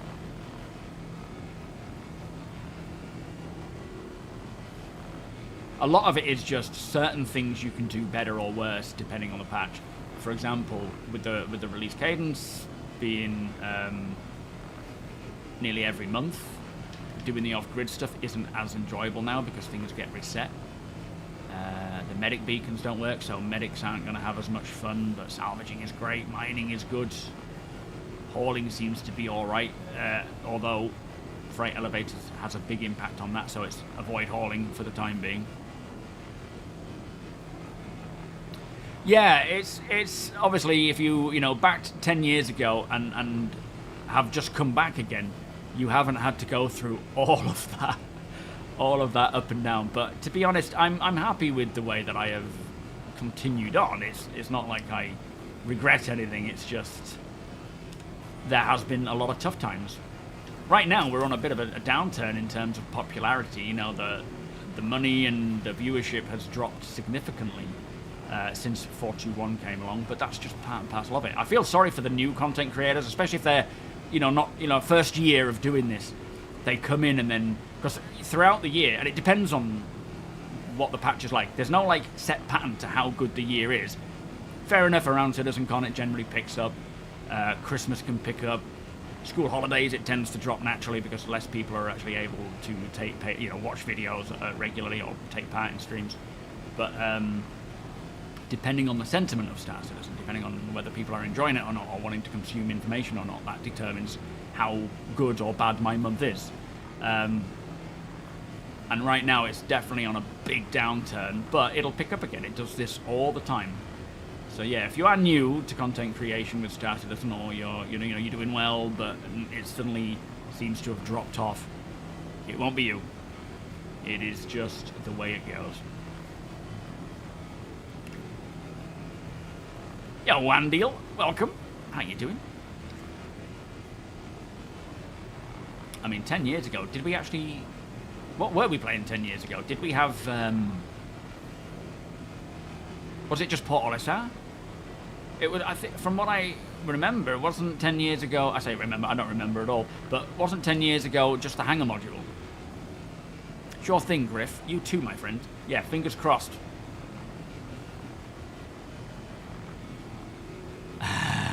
Happy to have you, Hollywood. But no, I'll let me know how you get on with that camping motorbike thing. You are living my dream there, mate. Bowrick, how you doing? Wonko, welcome. Ethnification, welcome. They do provide alternatives to the elevator hunts for the yeah, I mean, there are so many things you can do that don't involve the elevators, but, you know,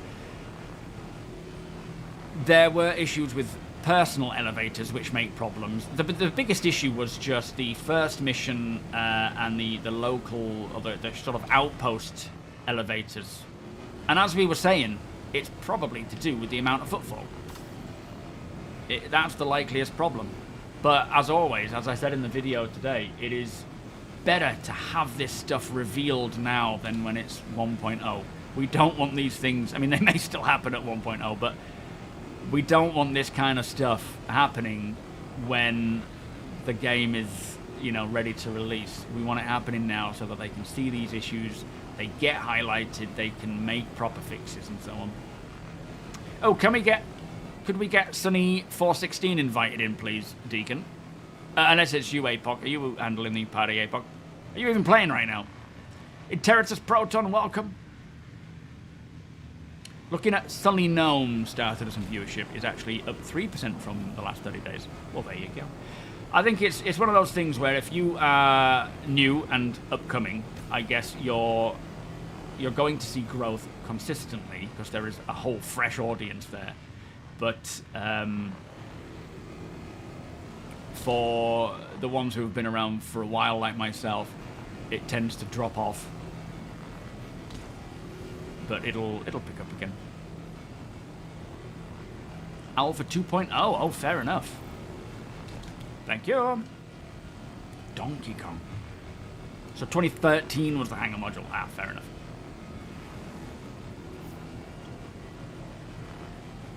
So yeah, 2.0, 2015. Very interesting. Over the last 90 days, Twitch viewership is up 4.5 hours. Maybe, yeah, well, both for me. Maybe it's just me then. Thanks for bringing that to my attention, Flood. Makes me feel much better, mate. No, it's fine. I've seen it time and time again with how the general, audience comes and goes over the years. It is just the way it goes. And 421 certainly had a big impact on that because a lot of people jumped in eager to play and excited to play, and then obviously had those issues. Ukami, welcome. The magic elevator at Port Olisar. Yeah, it's crazy to think where we've come from, though, in terms of, the hangar module to start with. Just how cool that was, and then where we are now, Crusader being its own fake backdrop.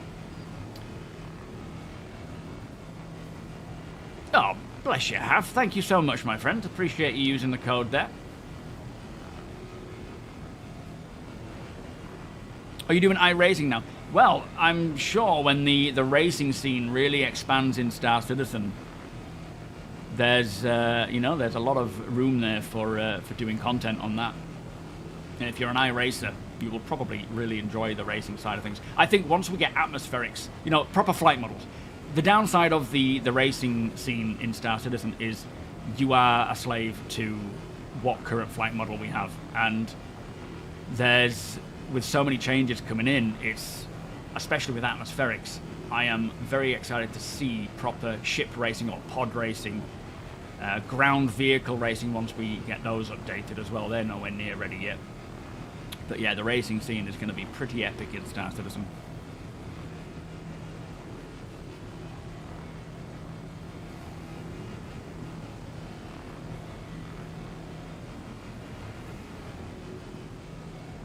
It's alright, Flood. Damage is done, mate. I'm upset now. You said too much. Stats are stats. I've lived through this for years now. I know how it rolls. It's just the way it goes. It goes up and down. We've had it good for a while, but yeah, 421 definitely did have a big impact. Need sticks before you do that. Struggle enough with mouse. Yeah, flight and mouse and keyboard. Flight and any sort ground vehicles as well. Just, I can't deal with it. I need at least a joystick. It's slow scraping. It feels slow anyway. Yo, Oksana, how you doing? Full CSI over the post. Oh, on the post-its. Yeah, I stopped and zoomed in and I realized this is Jared. He is going to be trolling people to death. In fact, I think the second post-it I saw was a bit of a troll, so I stopped looking. I can't remember what it said though. Well, the Genesis Starliner, I don't know. I'm assuming that's going to be a post 1.0 feature because that requires NPCs capable of, coming on board. It might not. They might get it working before that. What did they say? I can't remember what they said recently about it, but not recently, but last. I feel like passenger transport might be something a little way off yet, but it might not. We'll see what this whole, you know, AI update is. It doesn't require a huge amount of work. Well, not like having NPC crew, I suppose, because they just need to come in, sit down, and then wait until you arrive at the location, and then they get up again. But they still need to be able to navigate through various nav links like elevators, trams, ships. Yeah, the wheel is supported. No, you haven't, Flood. I'm kidding, mate. I'm kidding. Honestly, it's... I'm just joking with you. Just been in the pool, had a beer. Summer is great. Flipping heck. Don't minimal. You beer, actually, tell you what. Now you've gone and done it. Let me go up, grab a beer.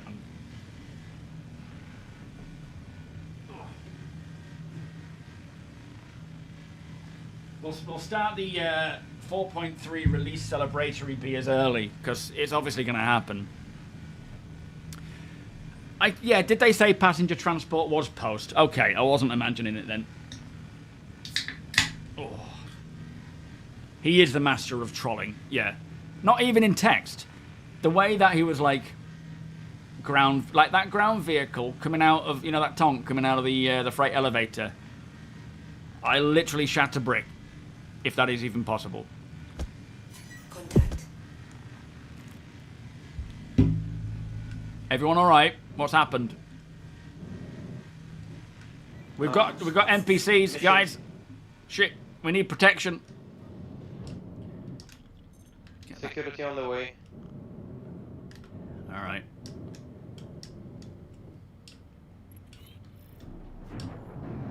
Oh, come on, get moving. We got NPCs, I believe. Where are my weapons? Weapons online. Am I in... Oh, shit. System offline. Let's get out of here. Contact. Ah! Run away! I'm in quantum mode, that's why I think. Oh, I am now anyway. They came out of nowhere. Someone must have taken on a mission around here and it spawned them in. But we are, yeah, we're getting attacked. Let's see who we've got. I can't, stupid flipping. I still have no idea why it does that. It's nothing to do with, I mean, I wonder if Vulcan will help with that, but it's not my shaders. I've deleted those and it didn't do anything. NPC are attacking all of us here. Yeah, we need support over by myself, Nexus, Wow. Lyle. Got enemy NPCs. Contact. Let me just keep out of the way of them. If I can draw their fire, it might protect the other ones a little bit. Now that I'm moving fast. Has anyone gone down? Are we all still up? Spread out, guys. Shit, I don't want to miss out on me because I can't flare.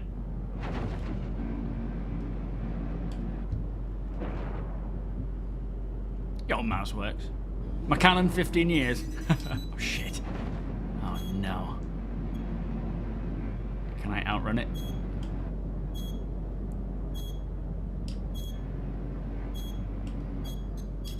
Oh shit. Your systems are offline.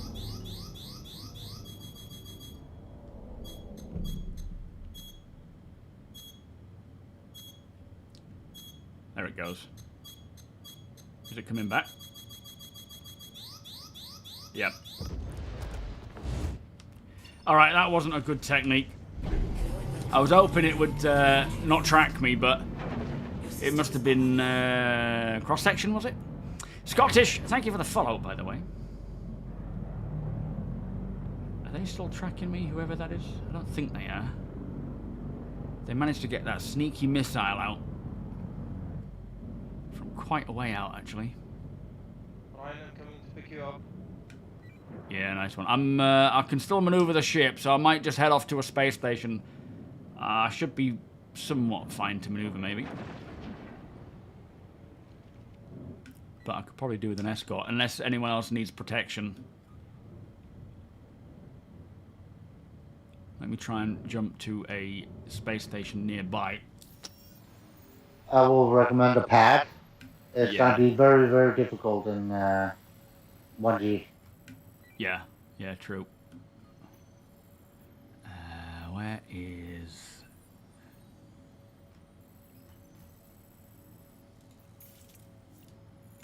Volos, are you at Port Tressler? Oh, no, no, forget it, forget it. I found it. I thought I was being quite clever there by turning off my my engine. It worked in the sense that the missile went straight past because it didn't have tracking anymore, but for some reason it came back. MLK, English only, I'm afraid, please, mate. I am unversed in Spanish. Quantum drive is now on. I can speak a little German. Is now off. Quantum drive is now off. Alright, where is it?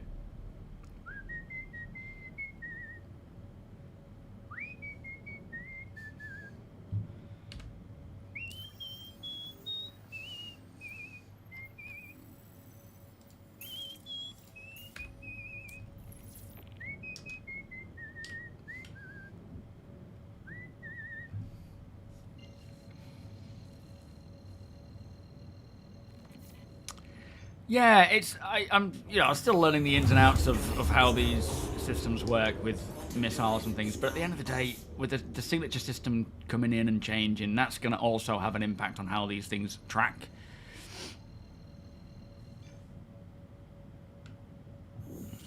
Quantum drive is now on.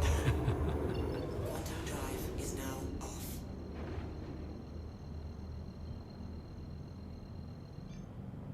I'm a crab missing an arm, I am. I gave them the slip.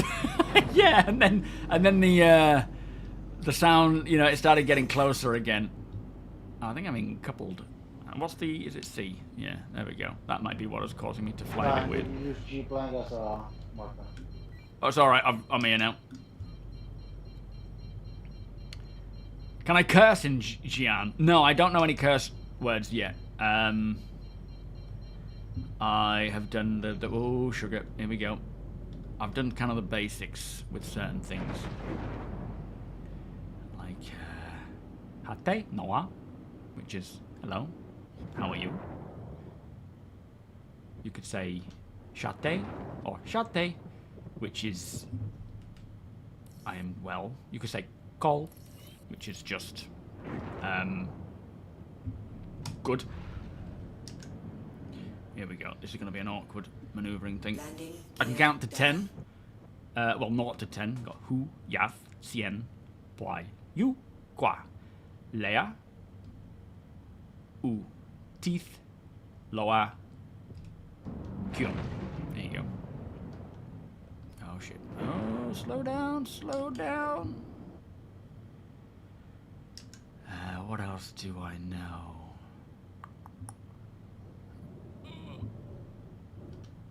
Yeah, I enjoy learning that stuff. And, come on, just go forwards. But it's slow. It's slow for me to learn. I do a little bit every day, and it just slowly gets me there. Got she, which is yes, and sure. Oh, shit. Which is no. Right. 23,000. Flipping heck.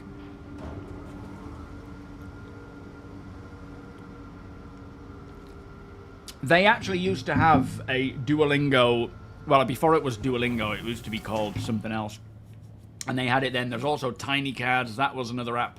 But that's gone now. Your best bet is just to join the Xenolinguistics Institute with... Launch complete. Landing complete. Chris Harrow, I think it is. It Chris Harrow? Whoa, what's happening here?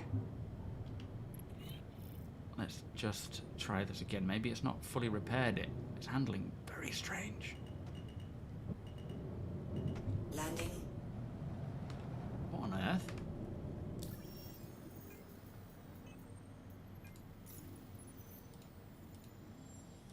as well get everything else done as well if I can. I don't use auto land. How dare you? No, Proton, nothing yet, mate. We're still waiting to see how the fixes were last night, and then they'll decide whether it's...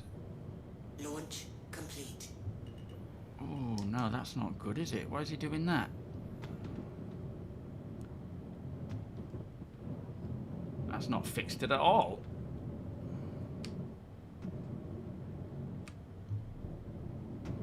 What is happening here? Let me try go into SEM mode.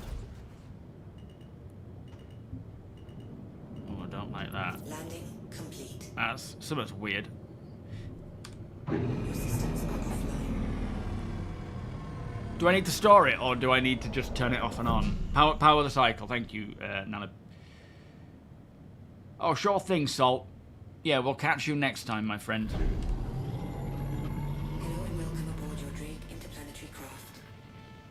Your systems are online. Engines online. Launch That's complete. better. Alright, let's get back into the fray. Weapons offline. Landing gear up.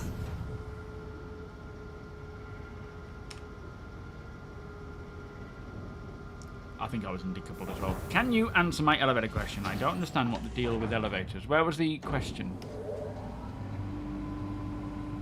What was the question? Yo, apple pipe. Yeah, no need to store. It's all good. I think it might have been partly decoupled and just needing to cycle the power. But we are back at it again. All right, let's head back to Lyle. How do we get on with those pirates? Did we take them down? Yeah, they're there. Nice one, guys. Right, there we are. That's where we need to be. We need to be in quantum as well. That would help. System offline.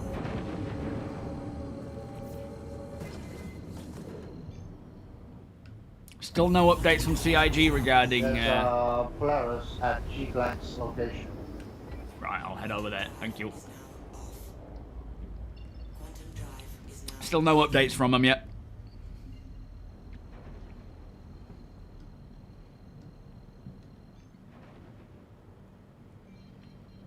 I think G-Blank was in that cluster of names there. So let's head to them.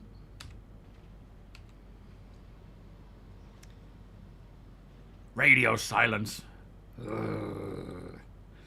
Nothing yet. What'd you say, Ron? You are, sorry? Did you speak to us? No. Did I accidentally speak in chat?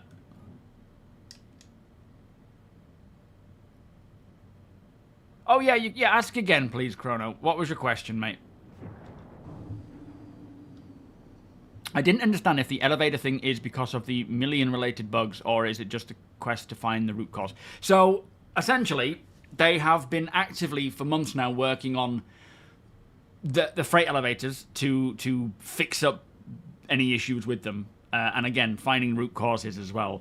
But since 4.2.1 went live, I think there was an issue with the mission system that sent everyone to, you know, the same spot, and that amount of footfall for the freight elevator, it wasn't ready for it. It doesn't know how to handle it. Freight elevators are only have mostly just been used occasionally in like hangars or mining outposts as one person comes in or goes, not necessarily quickly.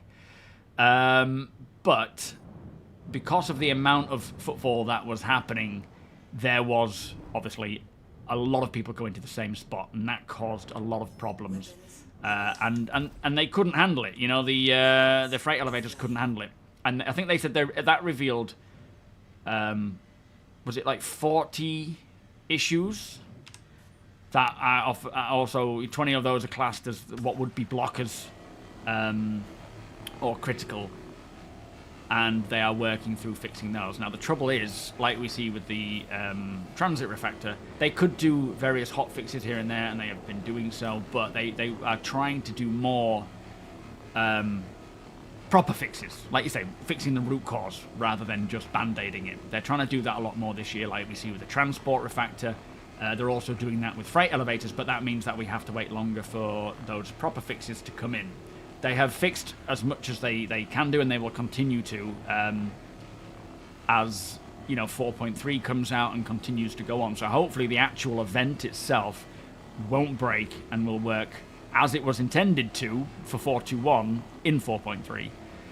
But there will be other, you know, fixes coming in throughout the duration of development. Good morning, Wakefield. How you doing today, sir? But yeah, it revealed a lot of problems, as we all pretty much found out.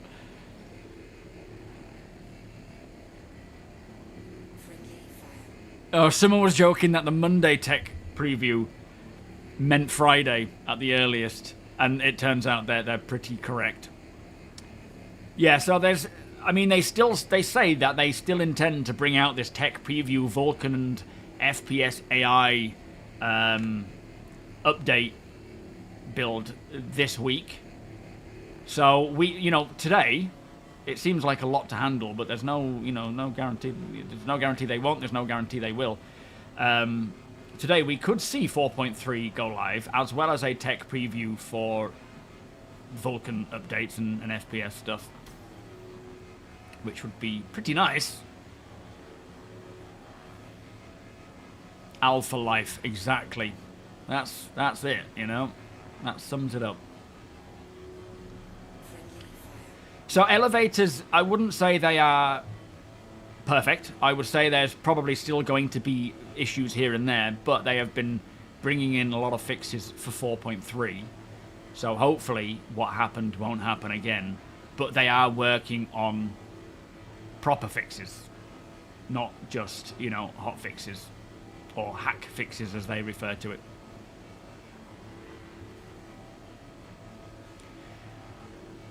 Well, it's not that they... So the thing with elevators is they knew they were not perfect and still broken in areas, but they generally work fine in hangars and when maybe one or two people go to them over the course of a certain period of time. What happened was the huge amount of people that were going to them were causing them to break quicker, and in many other ways, which they didn't expect. So they've been working away to try and fix those things. But, you know, definitely don't be playing the alpha assuming anything that comes in is going to work perfectly. This is the point of the alpha. This is why we have it. This is the benefit of it, in fact. It isn't finished, so now is the time for them to introduce features that do break if they need to break and get fixed. That's just all part and parcel of game development. The only difference is we're actually playing it while they're building it, which isn't normal. We don't normally get this sort of access. They've been working for you, have they now, Radastock? Is that on live, I'm assuming, not on the PTU? Yeah, me too, Flood. DCs would have been perfect for these kind. Not even like anything. DCs, keep using the outposts by all means, but DCs, they're you know, they're the ideal location for these kinds of things. So I don't know why they didn't use them either. No, I don't think it'll get a beta tag. I think they will just go Alpha 1.0. I mean, they may. I could be wrong completely. I don't know. But I personally just think they'll just stick with whatever the alpha is. We'll see. I'm not confident either way.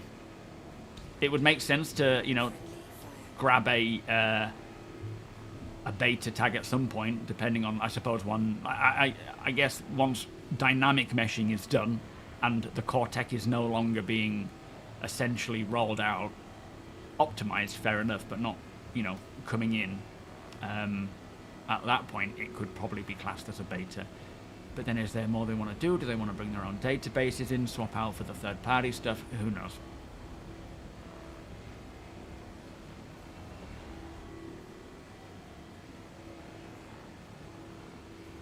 Oh, I don't know. I don't know. Yeah, I love the Reclaimer. I own one, in fact, and I do love... I used it last time we had a salvage job. It's not that I'm bored of it, by the way, Deke. I'm not bored of the Reclaimer or being a pilot on it. I love doing that, but it's just nice to have a bit of a change-up. Do something else. I've got a Vulture, I've got a Reclaimer, so... As we already had 2 Reclaimers being used, I decided I would bring the Vulture. I love being a captain on a Reclaimer. Just having, you know, people mill about doing the thing, and... Box monkeys. I don't mind swapping as well. I'm not the captain that's like, I'm sitting in this pilot chair, and I ain't moving. If I would... With my crew, whoever those are, it rotates depending on... who I'm working with on the day in the org. But I'm happy to be like, right, you can take the pilot seat, I'll go and be the box monkey. Doesn't bother me in the slightest. I'm happy to do it all. And I feel like doing that rotation after a certain period of time, like 20 minutes, 30 minutes, swapping roles is something that'll keep it fresh for everyone. Unless they intentionally don't want to.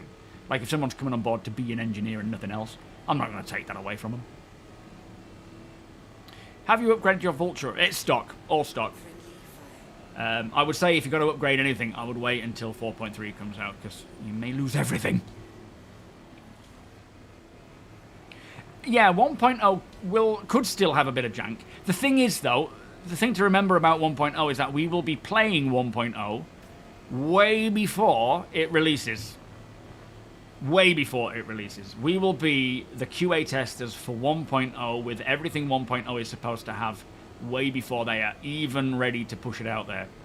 So, in comparison to other, you know, AAA releases, the good chances are that when 1.0 does officially release, it's, you know, when they flip the switch to a finished product as such, or a releasable product, it shouldn't be as bad as other big title launches, because they've had this full-on, you know, thousands of QA people with all these different rigs. So, yeah, it'll be a very interesting time. And I don't know at which point we'll get all the features of 1.0 and for how long it'll be in testing before 1.0 goes live. Obviously, that is a timescale that is not determined. It is just ready when it's ready. But they won't flip the switch until it's ready. But as I say, we will be playing 1.0 in all its glory way before it even is classed as live. The only downside to that is nothing will be permanent. Unless they're like, no, they won't. No, man. I ain't going there. Yo, Caston. L7. They seem to be working... Oh, cargo running missions work as in the hauling missions. I believe so. You may still have the occasional issue with a freight elevator, as it affects all freight elevators to some degree. But I think... Has anyone been doing just general hauling missions? And if so, how have they been finding it? We've got to make sure we sell all this RMC before 4.3 drops. You've mastered solo in the Reclaimer. For now. Oh, mate, Chrono, it's not just elevators. Elevators were the latest thing to cause so much chaos. There is always going to be something, you know, that causes absolute uproar with the patch. Sometimes it goes fine, sometimes it doesn't, but yeah, there'll be something else. There'll be something else that comes in that causes problems, but it highlights it, gets it fixed.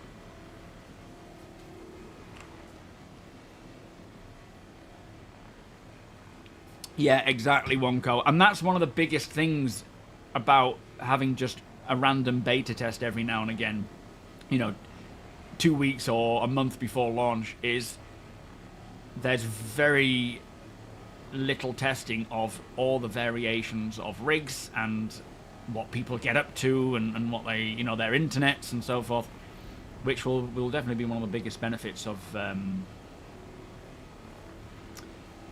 us. Oh, I thought that was saying it's finished. Of us playing now versus, you know, testing it when 1.3 is done. Deacon, come in. Go ahead. Am I offloading my RMC into you or into something else? Into the front of the Icarus, yeah. Roger. Right, I'm going to find you and then come to you. Finding you is the first job. Let me just map it. That'll be a better option. I've got Scooter in my head. When I've been doing my working outs, I vary between the different music I listen to when I work out, and it's of late it's like Ibiza classics. I have such a varied, vast taste in music. It's crazy. Ryan, do you wish to land and refuel your water and food, or do you want to just unload? I should probably do all three. Yeah, is there room to? Yeah, come through the back Right, copy. and move all the way to the front. Will do. Where the hell are you? The flipping... Who... Have you got Fall in your crew today? Foul? Fall is not here. Sousa and Ye is here. And Apoc. Oh, that's Joshua. Okay, never mind. Let me see if I can find... Oh, I can... You're close. You're literally right here. Never mind. God. I swear they weren't there a second ago. Shield system online. Alright, I'm entering you now. Never get tired saying that. Turn the lights off. I don't want to blindside them.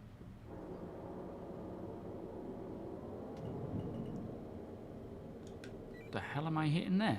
Is the door Higher, open? higher. Yeah, Oh, I'm scraping my top. Is it the turret, maybe? yeah. Oh, okay, it's going in now. That was a bit odd. A little up again. There you go. You just tell me when Yeah, to the stop. ramp almost got you again. That sneaky ramp. Swear to God, it's after me. It's hungry. She's hungry. Nom nom nom. Alright, shall I put it to the side a little bit? Yeah, just up to the air shield. How's my right hand side looking? You can stay in the center. That's oh, fine. okay. Okay. That's fine. Okay.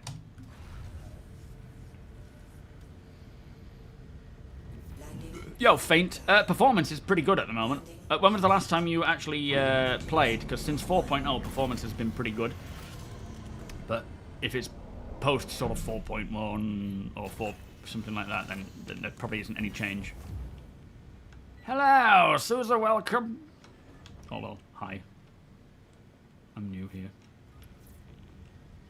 Well, we're supposed to say welcome.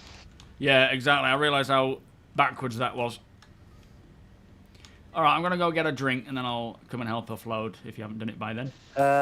Ryan, there's food and water right down here. Oh, brilliant. It's closer. And red closet. Thank you.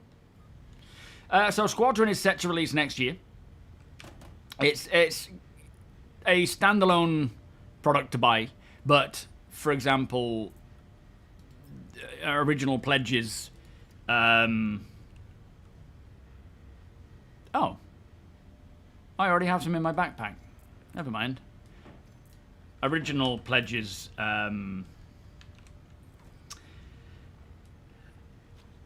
Sometime, my pledge came with it. I paid. I think it was like $30 or $35 for my package, which came with Squadron, and they obviously removed that as a separate thing. There will probably be packages when they bring it back for sale where you can actually get that as well. But as it stands right now, it is very much separate. It's a separate game. Yeah, there's going to be a...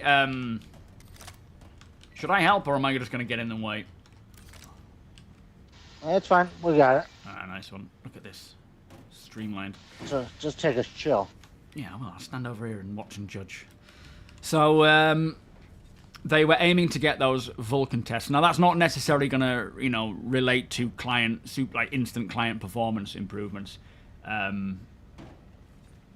But there should be some benefits for those who will benefit from it. Oh, message of the day. Hey, thanks for your patience. Hang on. Message of the day, guys. Thanks for your patience while we work to bring Alpha 4.3 to the live servers right now. Our teams are working hard tracking down the final issues holding up the release. We'll keep you updated as things progress. Did I read that wrong? We are working... While we work to bring Alpha 4.3 to the live servers. There should have been a full stop there, I think, Wonko. Because there's a capital R. Right now, our teams are working hard tracking down the final issues. That's like how my auntie writes a message. Oh, it's just how you just copy pasted as Nico wrote it. It's so funny when my auntie messages. She doesn't use punctuation. You're good to take off, boss. Thank you, sir. Polish the windows and put a new Wonder Bar in the window. Oh, beautiful. Any bumper stickers? It's the Pine Forest one. Oh, my favourite. Thank you, everybody. Right, I'll be on my way. Yeah, my auntie doesn't put any punctuation at all. So there's no full stops, no, commas. It is just a constant blurt of information in one solid swoop.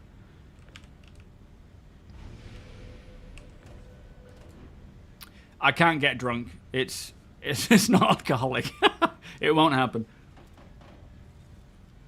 But yeah, hopefully the Vulcan test is tonight. Oh man, anyone got any RMC? Come again? Needs polishing up this, look. I don't see any. What, do you not? Oh, I don't see that at all. Weird. Oh man. Oh well, never mind. Yeah, they were aiming to get the Vulcan, or the tech preview with the Vulcan and AI stuff out on Wednesday. On Monday. It didn't happen. They were then saying no later than Wednesday, or no earlier than Wednesday, and then they said they're still aiming to get it out by the end of this week. So potentially today we could see that come along. See you all later. I don't even know what I was saying there. Launch complete. Yo, JCB. It comes from testing chat Landing. on Spectrum. But, sometimes they're not pinned, are they? So you miss them. Do do do do do do.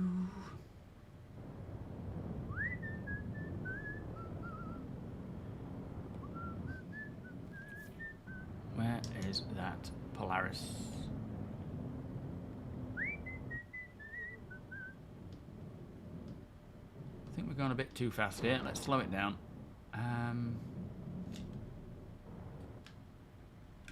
Whoa, it's a Hornet. There's no point, because by the time we scrape anything from it, or not scrape it, but get anything from it, they'll probably disappear.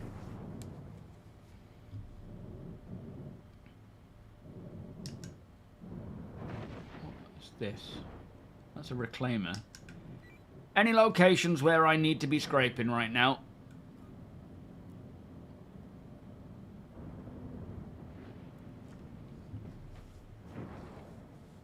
Thank you for that one code, by the way. Thank you, Rhino. If 2 players are in the party and share a mission, boxes will count half the load for each player. If you want the player to have 100%, you have to... What's this for? This isn't for 4-point thingy. This isn't for the resource drive, is it? There is a lot of RMC on there, Rhino. A lot of RMC, and if it... they're going to be working to get this out, so hopefully we have enough time to go and cash that in. That's what they're planning, Felix. Yeah, they're still planning on it today. Agnos is welcome. They're aiming to get it out today, but it depends on... let me read it again. Thanks for your patience while we work to bring Alpha 4.3 to the live servers. Right now, our teams are working hard, tracking down the final issues holding up the release. We'll keep you updated as things progress. I think it's more a case of, if they can, they will. But there's no guarantee at this time.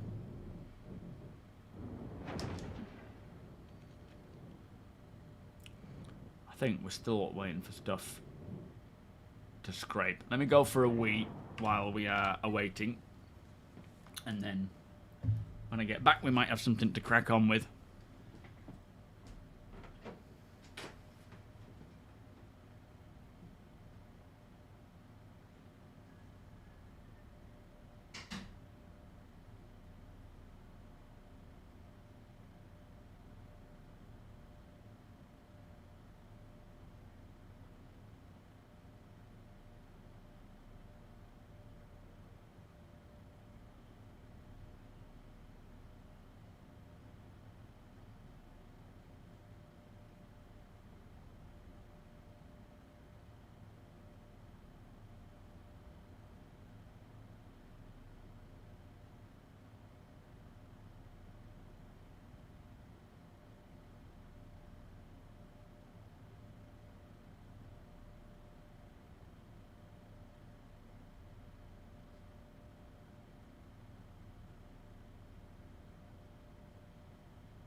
This office is just sweaty.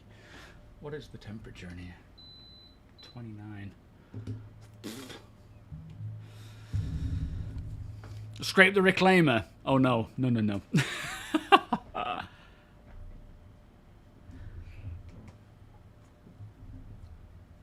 Still more on the poo. Dark has a C2. Let's go with that. Where's Dark located? There he is. Okay. Let me more on the poo.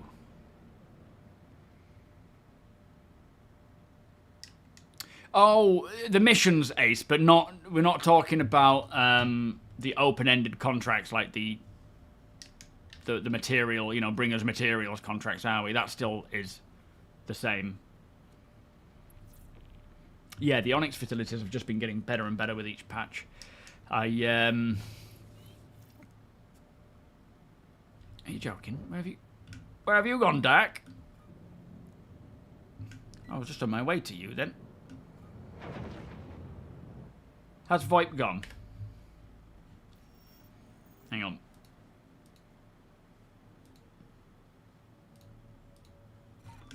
You hearing me again? Do you copy? Yeah, I hear you. Do you hear me all right? Yeah. Excellent. Right, where should I head to, mate? Still a little more on this poo.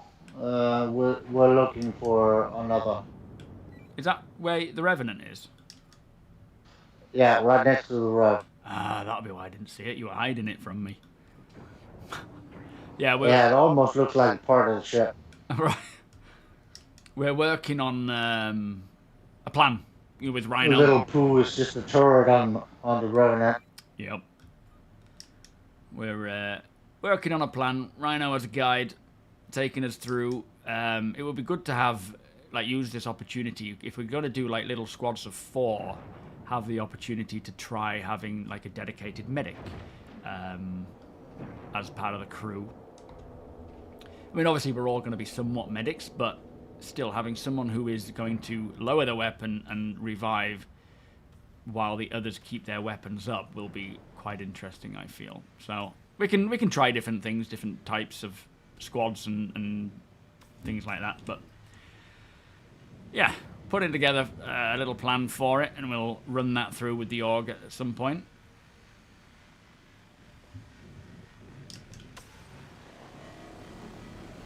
Together.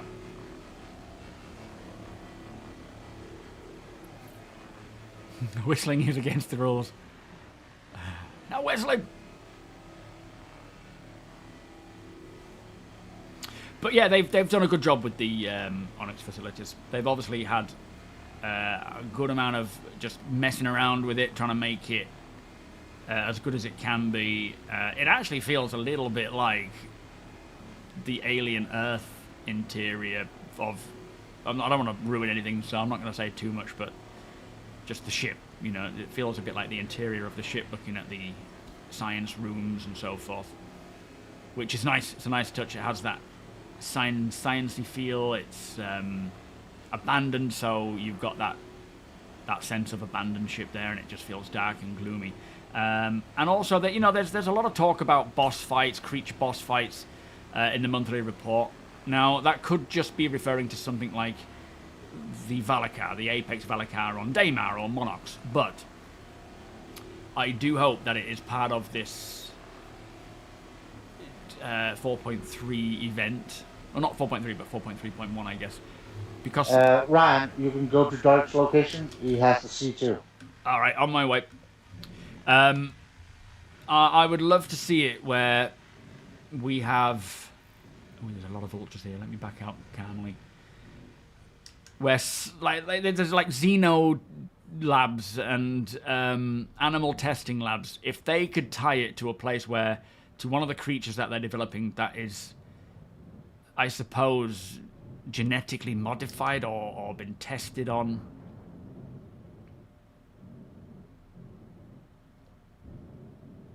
That would be cool, because I really want to see a creature that chases me like a xenomorph does. I want that experience. that kind of fear in a game where you're like, ah!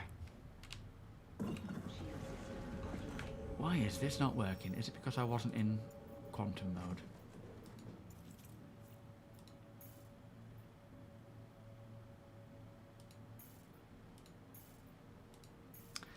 Doesn't want to have it, so let me just see if I can find him. He seems to be quite a way out somewhere. Ah, there he is. You might need to jump to another location first if you can't jump to him directly. Yeah, it looks like it. QT has been very off. Well, we need that new mechanic. I guess they're just not going to bother fixing the current one because they've got the new one on the way. Yeah. That's Steed. Quantum drive is now off. I'm not seeing names now. Let's just see. Oh, I can see where he is, can't I? Okay, so he's there. Can I jump to Chippy? No. I guess that's the best spot to go to. And then, oh, what is... Oh, we're jumping to someone here. Quantum drive is now off. Yeah, as you say, half jump again. That'll do. Shield system online. Bit of a pain, but it is what it is. System offline. No message of the day yet. I guess they're still trying to determine that, aren't they? Figure out what's happening. Let's see if it works now. That's got it. There we are. Update from Wacker. So we're currently testing potential fixes for the Wolf, Sink, and Stow issues. We'll update here once we have more information, as this is needed for any further publishes. The client crash related to the Wolf from last night looks to be resolved. Glad to hear that. Thank you, Wonko. So, yeah, they're still working on other things, but it may not happen. May not happen tonight, but I really hope it does. Wait, where's Dark gone? Oh, there he is. So, yeah, I think we've got a bit of time left before it changes, but hopefully we're not waiting too long. Are you reading me, Dark? Are you on comms?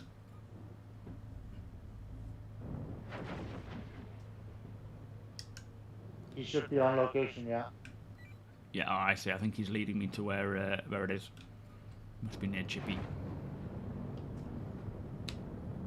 Shield system online.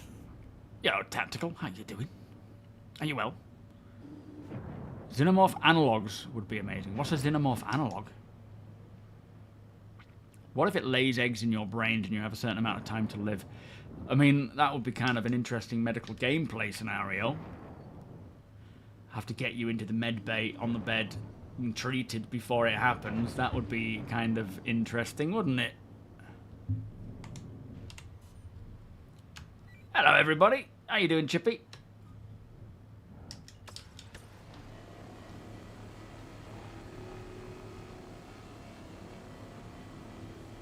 Alien ripoff. Oh, I've not heard of that before.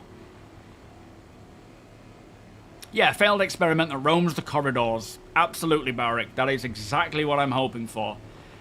They've been doing a lot of testing on these animals. It could be a variant of an animal that they already have, and or that maybe it's not one that we have in the game yet, but a variant of one.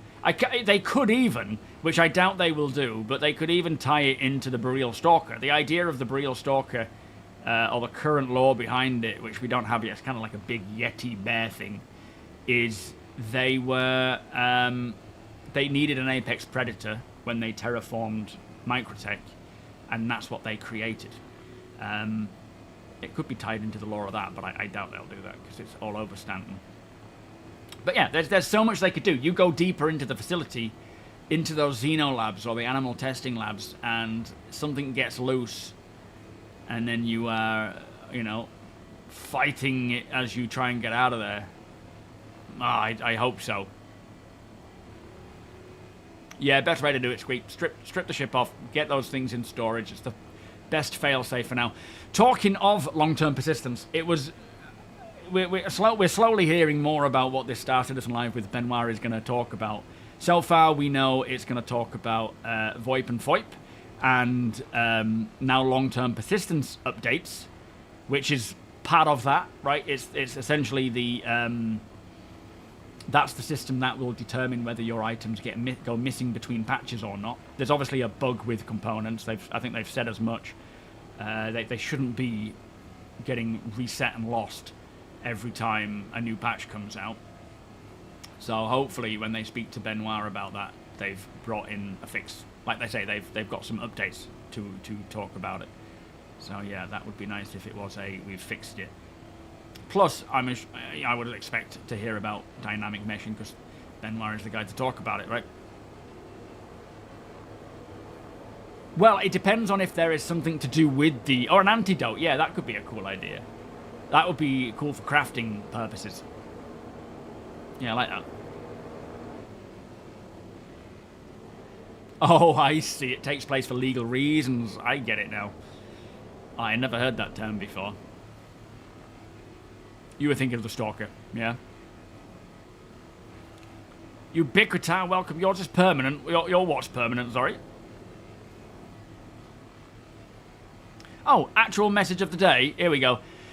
We're currently testing potential leads for the Wolf, Sink and Stow issues. We'll update here once we have more information, as this is needed for further publishers. Okay, so they just took a snippet of that and pushed it out there. Thank you, Wonko. So yeah, it could be tonight, but it really depends on just how well that goes.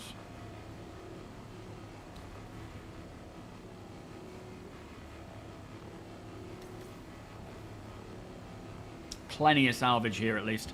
This'll bank us some good cash.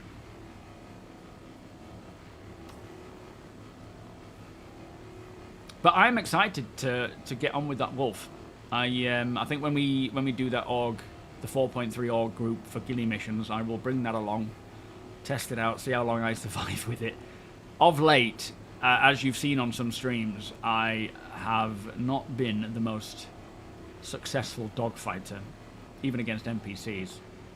I need to become a bit better with my situational awareness, because the amount of times, even off stream, when I did a couple of the missions to get resource drive things, you know, fighter style ones, like easy ship protection, I ended up flying into the ship I was protecting. So I really need to get better at paying attention, not taking any risks, and just being sensible about it.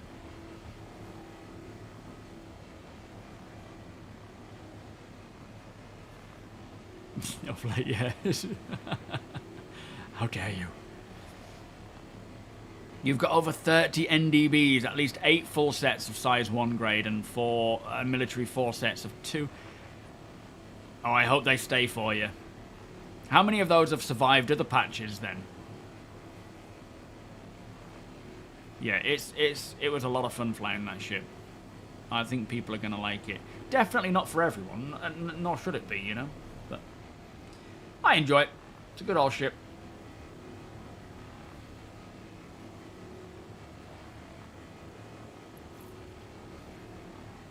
We're having party problems. Yeah, I bet about it. It's just so stupid. The other day, I think Rachel was getting a bath, and I had about 30 minutes just to kind of hop in. This is why I'm excited for the hangar spawn, because it means you get straight in and you're on it. But I flew to Microtech. I was at ArtCop. I flew to Microtech to quickly do one of those easy ship protection or defend missions. Because I'd never done one. I thought I'll try the Hornet Mark II, see how I get on. Got there and started taking out the enemy, and then flew into the guy I was protecting, and obviously spawned back at ArtCorp, and that was my play session for that day.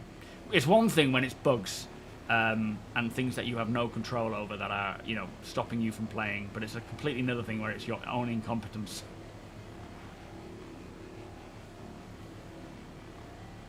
I'm better as a technician. I won't go that far. I just need to spend a bit more time practicing. I think with flight, it's just I will do a little bit of practicing with the Wolf and with the Hornet, but only enough to just make me competent.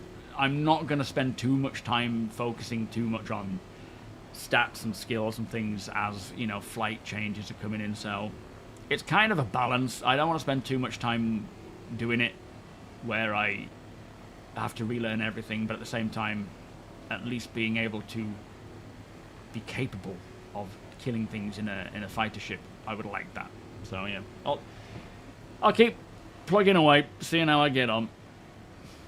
But then once we get the actual, I suppose, final flight mechanics to a degree, I will spend a bit more. But then there's also Maelstrom and engineering, so there's a lot to factor in. But at least once the ships aren't changing too drastically in terms of their maneuverability and speed and things, there's a good time to start learning that.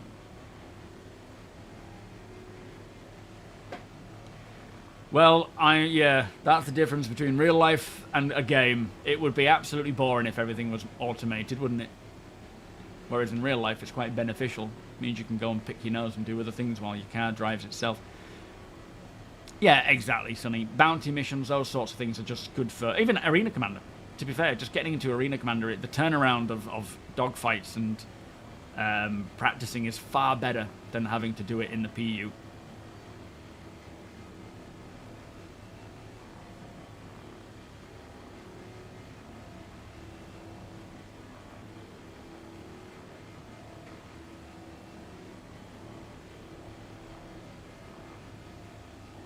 Yo, True Blue, how you doing? Nice to see you, mate. Are you well? Tanking shots and being able to trade. I'm not a good pilot, so I gravitate towards that kind of ship. Well, I mean, at the end of the day, obviously we all do what we want, and that is the beauty of Star Citizen. There are people who don't want to fight at all. They just want to be an engineer, or they just want to be, you know, doing stuff that others may not. And that is the point of Star Citizen, is there is always going to be someone to fill a role. I personally would like to be, I suppose, more a jack of all trades, but still mastering here and there, depending on how much time I can play. Rather than focusing on one thing and just being the best at it, because I'll feel like I'm missing out on certain things. I really want to be good at dogfighting. And I want to be good at salvaging and base building and engineering and everything. And I'm hoping, with it being my job, I'll have the time to put into being good at this stuff. But of course, that does mean I'm not going to likely master everything, but I will certainly focus on dogfighting, engineering, and see whatever else takes, like maybe science as well. That'll be kind of interesting. We have, the PTU seems alright. It seems like a pretty decent patch, but it's not live yet. It's still trying to get fixed. But no, I've enjoyed what I've played of 4.3. And it does Do you copy, Ryan? Yeah, go for it. There's also a constellation once you're done with that. Okie dokie. Same location. Well, I'll probably need to come back and unload before I take on the Connie, because I'm at 8.5 now. We'll see. There might not be enough, but there might be an underbelly here. But yeah, I'm enjoying 4.3. There's a lot of, it's mostly, for me, the benefits are the quality of life updates with 4.3. You've got light fighter balance, you've got the hangar spawn, freight elevator fixes. The Onyx facilities are cool, but you know, I don't want to rinse repeat them all the time. I'll get bored. The snow is nice. The Wolf is great. What else was there? It's just you know, continuous development and improvements and keeping the big machine moving. That's what I'm happy about.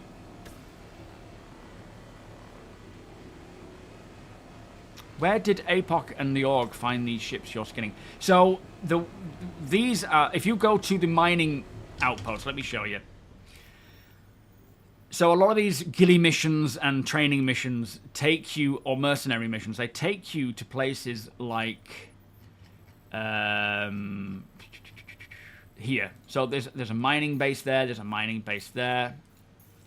They're just exteriors of mining bases, but a lot of the missions, ship combat missions, take you to these, and they scale from, you know, just taking on one fighter or two fighters to taking on a Polaris.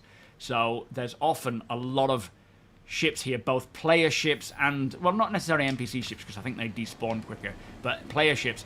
I've even found exec ships out here. There was that, if you watch one of my videos where I went out hunting for military A-grade components, I found a Hornet, an exec Hornet, and at the time I couldn't salvage it because I didn't have what I needed.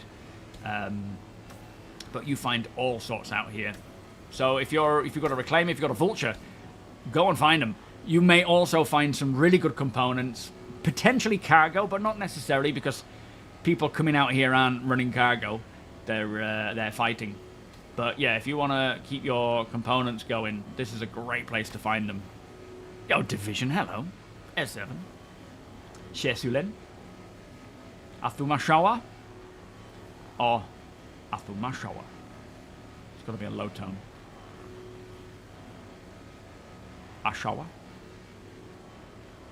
Yeah, it's, you know, Deacon, APOC, my org mates, they plan this. I don't do it. Deacon is the mastermind behind most of these things. He puts, well, there's Deacon, there's APOC, there's Sweetheart, we have, you know, other divisional leads that work together with APOC and Deacon to figure things out. The Revenant, the Deacon's Idris, he sets that up beforehand with everything that we might need. We have allocated roles. We choose the role we want to play. We have a backup role in case, you know, it's needed. And we all just jump in and have fun together. Even when I'm not streaming, they're all playing. It's great to see such activity in my org, or in our org. I love it. And hopefully, as time goes on, I'll find more time to jump in. Or at least energy to jump in.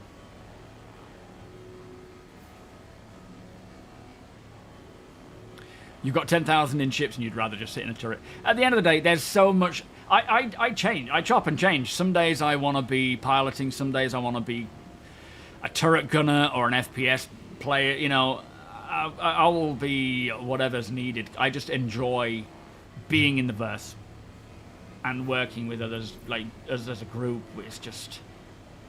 It's really where Star Citizen shines. Are you thinking of coming back, True Blue? Taking a bit of a break since the calamities of 4.0. You're a good pilot in War Thunder. There will definitely be a lot more complexity to Star Citizen with the various things to handle, to deal with, to think about, the loadouts, the maneuvers. It's, you know, I want to get deep into dogfighting. I want to get good at it and know every ship's stats, and that's one of the reasons why I'm not doing it too much now, although it's probably going to be beneficial. I don't want to burn out on that now before it really makes a difference, like we've seen with some, you know, good dogfighters. When things change, they don't like it, of course, because they've practiced with a previous one, you know. Yeah, absolutely have. We have, you know, a couple of Reclaimers. We have the Idris, who is supporting and protecting and unloading. We have pilots in combat ships.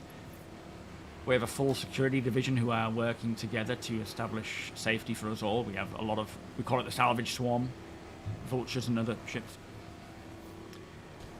But yeah, as I say, we've got a Reclaimer out there division. We have 2 Reclaimers. You don't want to get too many because ultimately you'll be eating each other's scraps.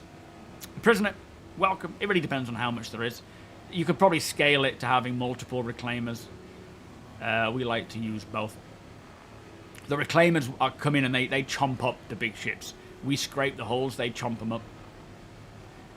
And something that's important with my org, not necessarily my org, because obviously everyone can play the way they want to play, but my mindset is I'm not trying to earn as much cash in as little time as possible. We do what we enjoy. We have fun with it. We play because we enjoy it. We're not, you know, min-maxing.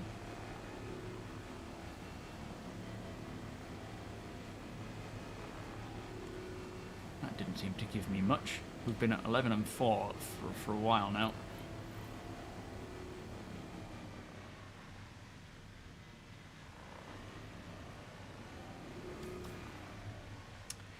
All time zones really have. I think... So, throughout the day, you can generally find Deacon playing for a good 9 hours from pretty much 9 o'clock in the morning through the day. And a lot of people jump in with him. On an evening, you get others popping in. I know Sweetheart is in one of the awkward time zones for us in the UK, where he's on as I'm waking up or, you know, going to bed or whatever. So we generally have time zones for everyone. And as more people join and more people start creating events or jumping in together, I think it's going to turn into the case where there is always someone on. My time zone is the UK. Generally, the time that I can play is sort of 8:30 onwards on a night time, if I feel up to it. Right now, with how old Summer is and what she needs and what Rachel needs, generally, you know, 5 o'clock, Summer goes up to bed. She's in bed for 6. I'm cooking dinner. After we finish dinner at about 7, half 7, I'd go and work out until about 8, half 8. Then me and Rach chill out together and have a cup of tea and chill out and hang out and just chat until either 9, 10, depending on, you know, when we want to get to bed. And if I'm still not tired, if I'm not tired by that point, then I might jump on and play, but generally I am. The difference being is that as Summer gets older, there will be, you know, different times to play. My schedule will change, and when I feel that drive to play more, which right now I am feeling it, I just haven't got the time. On my days off, that's when I spend it with Summer and Rach. You know, Saturday and Thursday when I'm not working, I'm with them, having family time. But there will be, you know, other times, and also as I want to start bringing a bit more gameplay. When there's news to be reported, it kind of stops me from doing gameplay. But throughout the day, when I work Monday, Wednesday, Friday, like morning time, I might jump in and do some recording there with the org. Sunday afternoon I work, but a lot of that is catching up with news and things from the week. But as I say, times change, schedules change. It really is just that's where it is at the moment.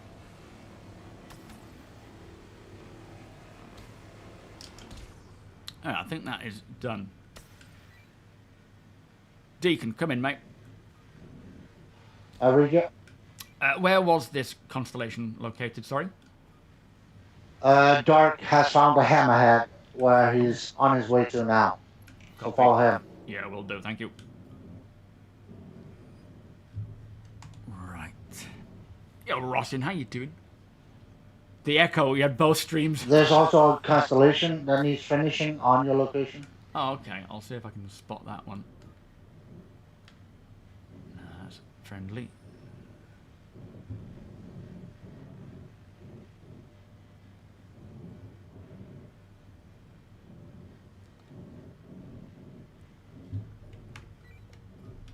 Point me in the right direction. I am not seeing this at all.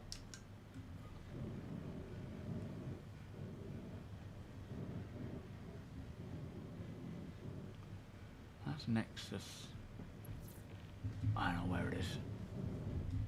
I'll go to dark. I can't see it anywhere. Has our comms died again? Come again, Ryan? It's alright, it's alright. I'm on my way to dark. Oh, I don't know where that Connie was. Just, it's so hard when you're in 6 degrees of freedom or space to see where these things are. Where be the update? It's, they're working on the last few blockers and hoping, I suppose, to get it out tonight, but we will see how that goes. Welcome, by the way, Jeremy. Regular Bob, thank you so much. Oh. Thing is, wait. Come on. There we go. Beers and party, please. Thank you so much. How are you doing? Your internet is down? Oh, man. Yeah, I hope they can fix it for you as well. That's crazy.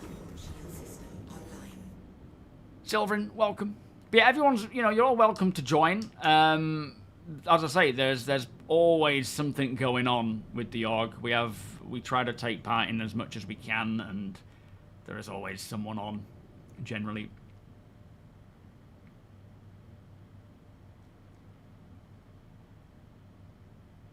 You really want a bigger penalty for ship death. Well, there will be in terms of insurance and the costs involved in that. Thank you, Dak. Anything on board? Have you checked? Oh, it looks empty. All right, let's get cracking. Nice colour.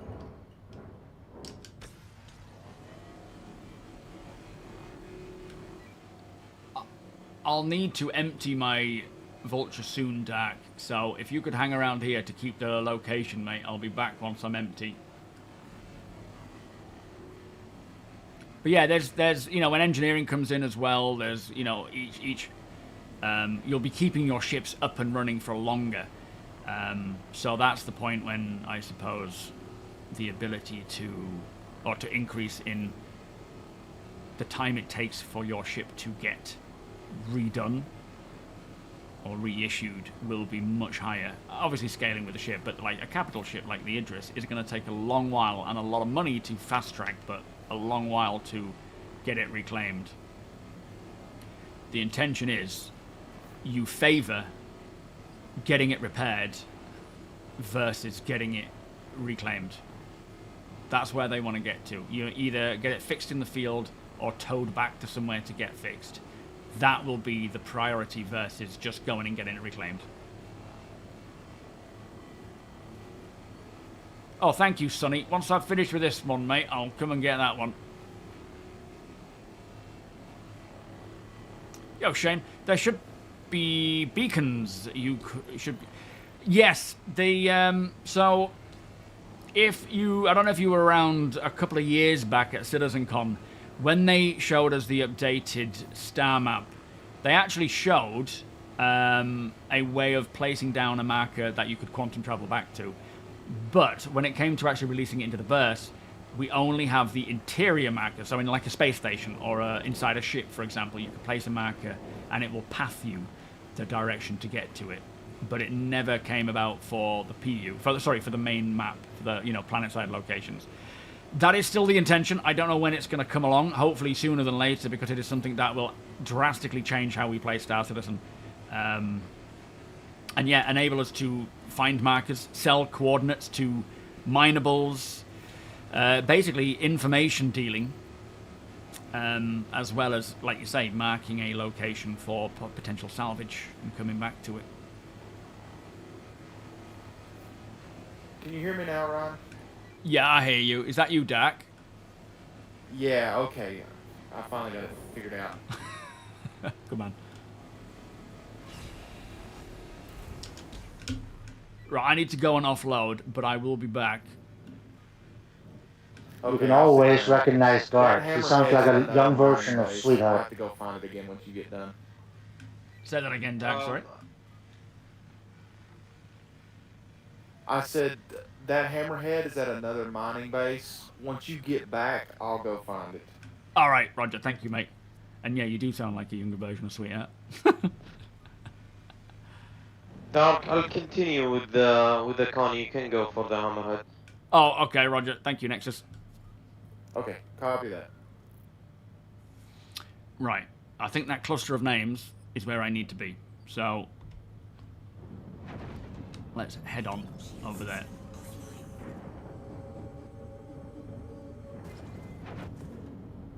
Nice and safely. Oh, got a bit of beer left.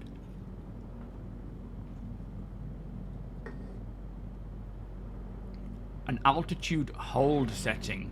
You know, I never thought of... Well, actually, we used to be able to do that. We used to be able to actually set, you know, our course in atmosphere and walk around.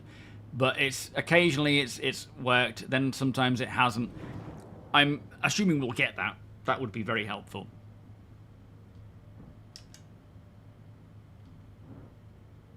Don't know what you said, Chrono, but listen to the mods. Mouse click, how you doing? King of the Hill. Hey, Dak, is your time zone the same as Sweetheart? Or am I jumping to conclusions there? Yeah, that's my father, so yeah, we live right. Right, fair enough. That'll be why you sound like a younger version. It's his dad. You didn't tell me that, Deacon. I thought you knew. No, I didn't. I didn't. Am I unloading at the front once Volos is shut? Yes, right after Volos. Okay, we'll form an orderly queue. I did not know that at all, but that's cool. Father-son crew there.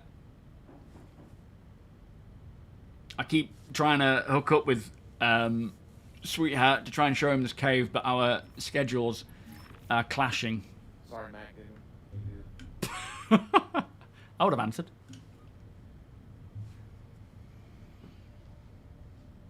Oh man, it's just...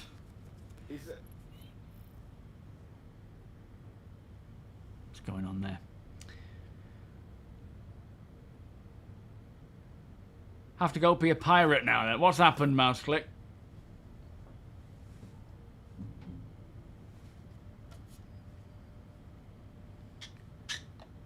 You're welcome, Jack. Sure thing. You go and adult away, my friend. We'll be here when you get back. Or maybe not here, right, today, but the next time. Fun family, how you doing? You was doing missions with the Polaris and it kept a small ship inside. After 2 to 3 weeks, it looked horrible, even though it actually never left the hangar. Yeah, I think the thing with like aging and degradation is it's a bit sped up right now, but when all is pretty much said and done, it will range a lot of it based on just how much use it's getting, the environment it's in. So technically, if it's sat in your hangar without much exposure to atmosphere and so forth, it shouldn't age too quick. But yeah, right now it probably does, doesn't it? It is cool, but it shouldn't be that fast. And we'll probably see the same with engineering. Alright, I think Volos is done. I have watched King of the Hill, but it's not something that I tend to watch all that much. Alright, I'm coming in.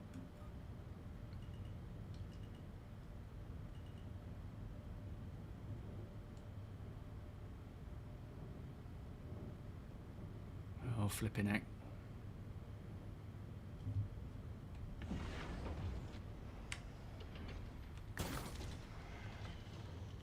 I like having my door open when I'm working. Let the fresh air in. I have opened everything just because it's a... I should not do that, really. There's a better way of doing it. I don't... Do I even need a tractor beam? Alright, first one's coming out. Are you hearing me alright? Do I need to shout? There you go. Grab away.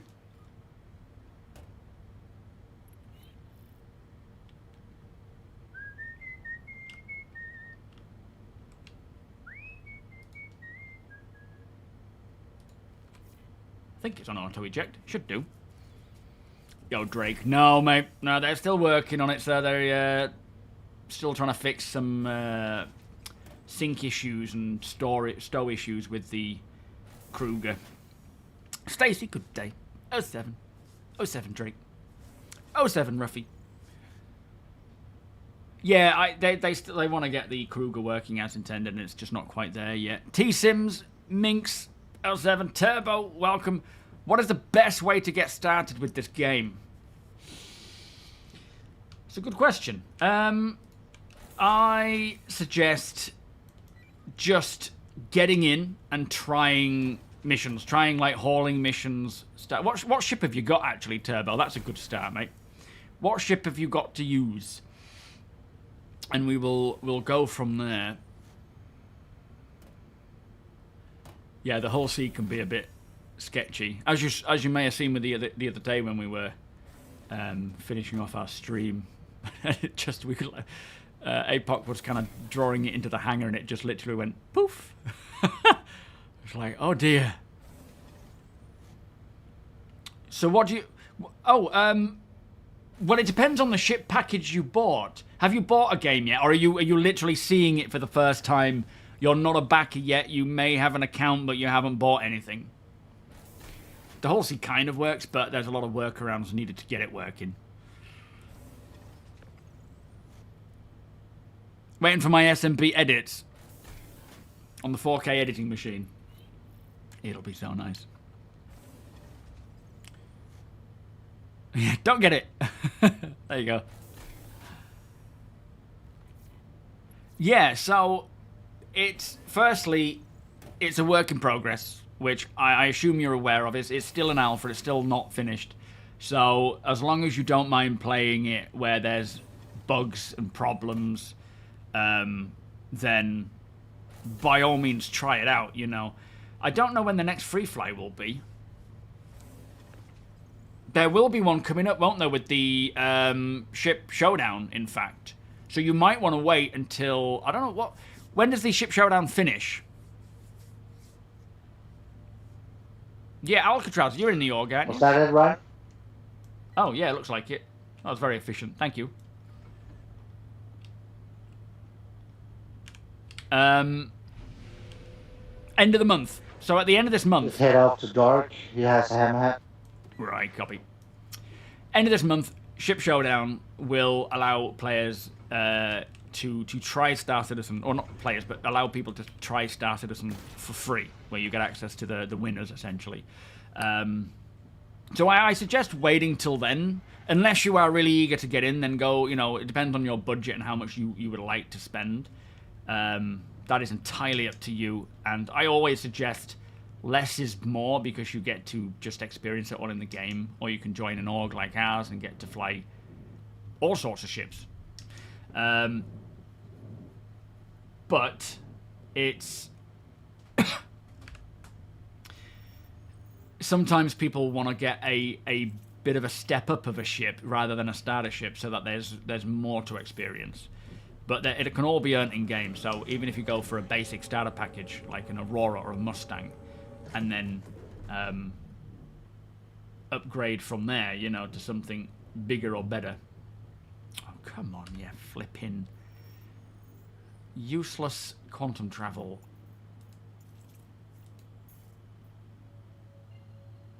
Oh, okay, we got it.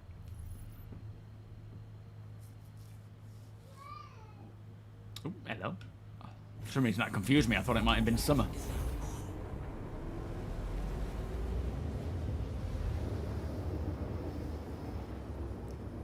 Have you joined the org, Leaks?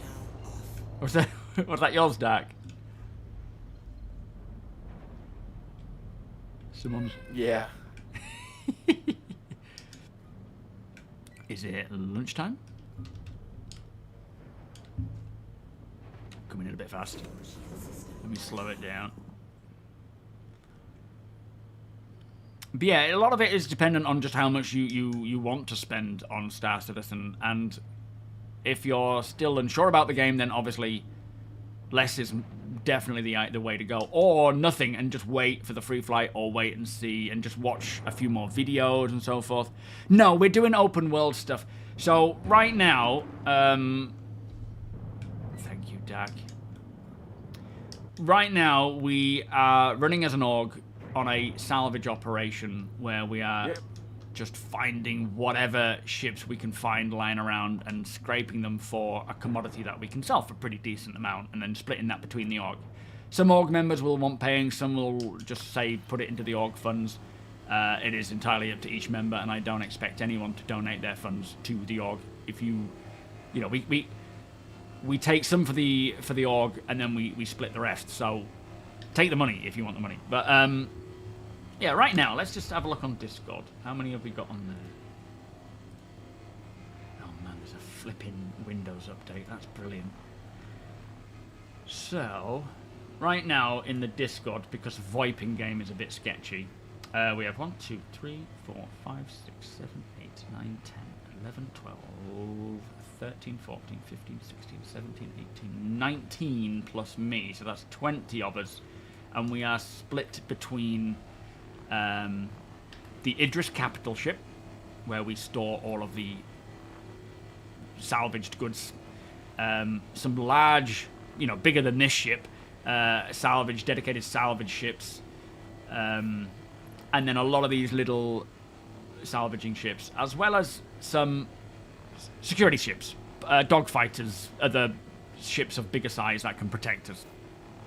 And we all go out and we just do it our own way. We're not doing missions, we're just finding... These are all ships that were either player-owned or NPC-owned that have succumbed to, you know, they're dead now. They're dead.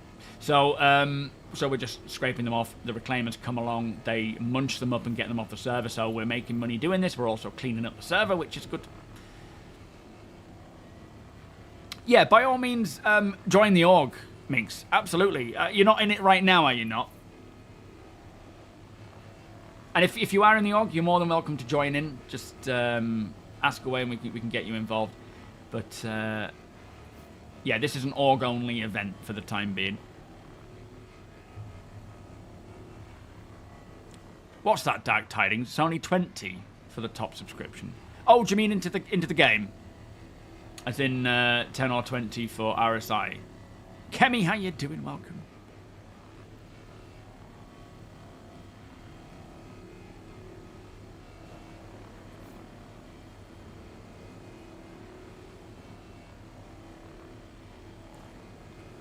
Oh, I hate Windows updates. There's always something. You can guarantee OBS will be like, sorry, you don't have a microphone anymore.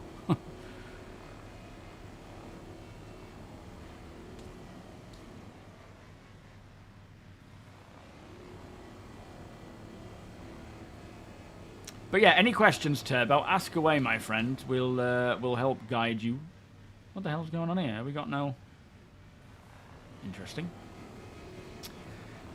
Any questions at all? It could be about the game, the project, Squadron, what ships, what to do. Like I would always suggest trying out the basic hauling missions. It depends on the ship you get, because if you're going to do that, you need to make sure you have a ship with a cargo hold. But you can buy and rent ships in-game. They don't all have to be paid with real money, you know.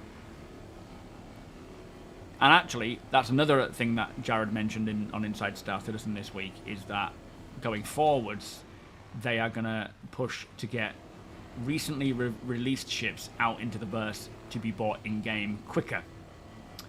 So, not to say that it's going to be immediately after it goes live. They still want to maximize the sale, right, of the ship. So those who buy it with real money get it first, supports the project. But instead of it taking months and months and getting forgotten about and not pushed to shops in-game, they're going to push it quicker. And this includes with color ones. Not with the, you know, the paint and the upgraded components, but it's not just going to be available via Wicullo. They're going to be available in-game for the base model as well. Your brother brought you into the game, pledged for 100 iron himself a Hornet back when the game was still in Kickstarter. He finally started playing 2 months ago. He earned a lot of money in-game with our help, of course. But he has now traded his Hornet for an Asgard, and so it begins. Oh, that's crazy. That's so funny. Yeah, we split the cash. So I think we bank so much. I would like it where reclaimer owners, or the, you know, Deacon as well with the Idris, get extra so that they can pay for running costs. But we once we've sold everything, we have a little check mark on Discord where people can say whether they want to get paid or donate. At which point it just gets distributed from there to those who want it.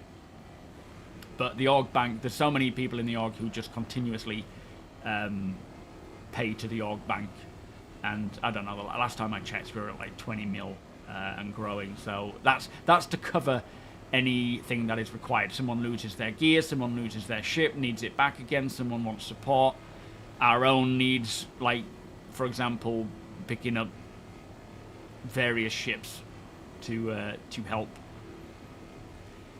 It's there for when needed.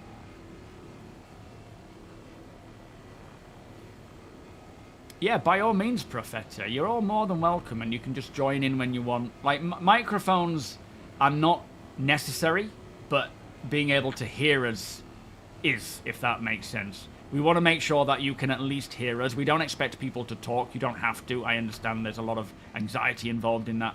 I would always recommend trying it because we are a very friendly bunch. We're like a bit of banter here and there, but we're very friendly, very accommodating.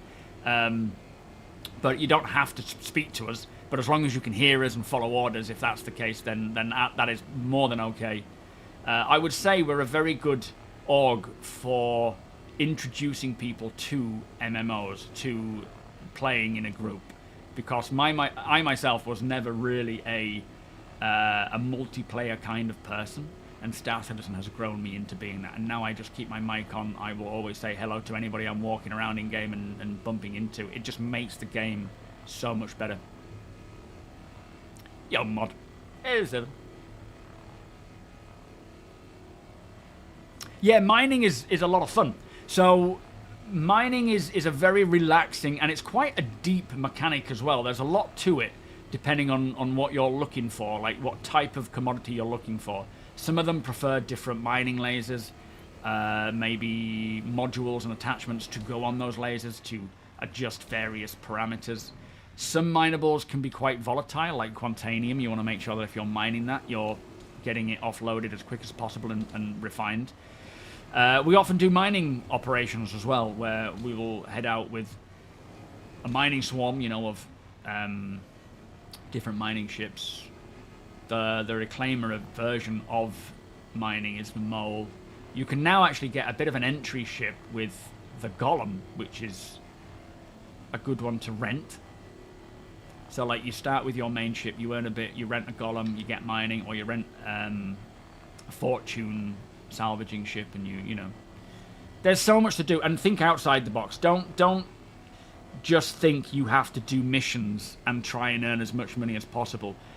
I always try to go into Star Citizen with the impression of I'm just living in the verse, and as long as I can eat and drink and keep my ships flying, I'm alright with what I'm doing. And you can experience it in the way that Star Citizen's supposed to be experienced. It's a second world, right? It's a new universe for us to live in.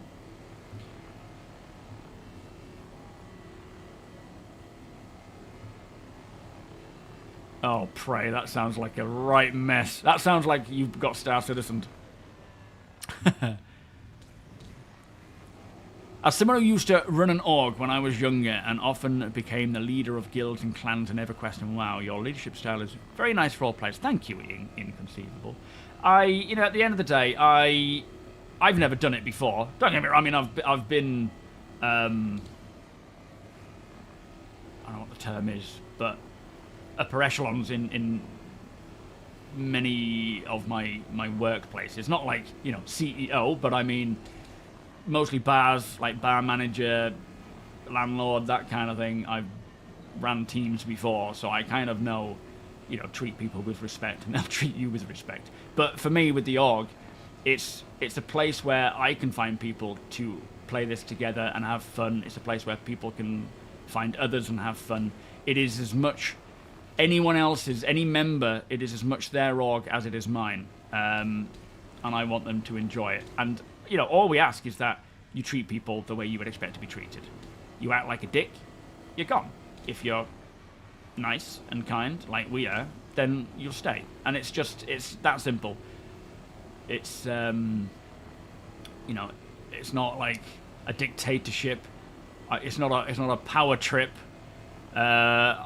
As much as you guys like to make me feel like the boss, I do enjoy just being a skivvy, just seeing the day-to-day operations. And of course, as time goes on and we get more of a hierarchy option where we can, you know, I like to know everything that's going on. Deacon actually gives me reports, org reports on a Sunday, with any updates and things that go on, because I like to be in the know of what's going on with people and operations and things that we have planned. And that will continue to happen as we get more things exposed to us for running orgs. But yeah, people, you know, if you have something you want to do, pop it in, you know, looking for crew channel on Discord, and if there's someone around at the time, they'll hop in and they'll support. You don't have to wait for me to be online or anything.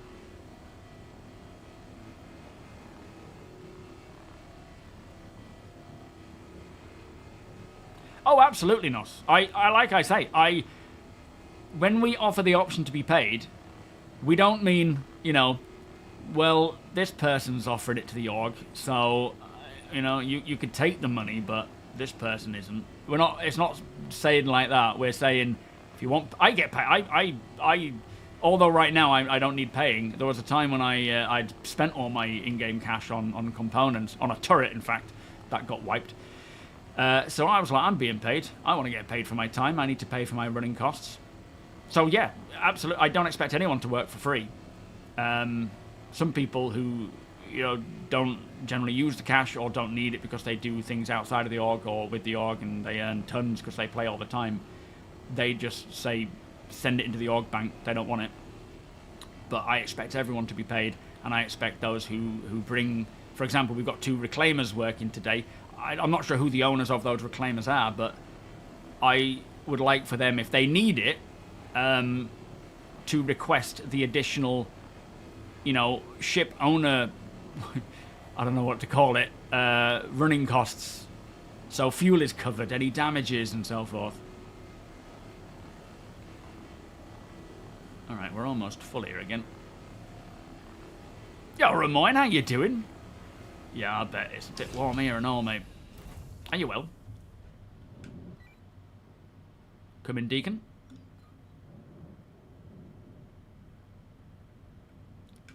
Has VoIP gone? Yeah, big operations cost. Speaking of, don't be a dick and you're gone. See my... Oh, I will. Yeah, I trust your judgment, Simon. It's fine. If people are being stupid, they don't hang about here. We don't want them.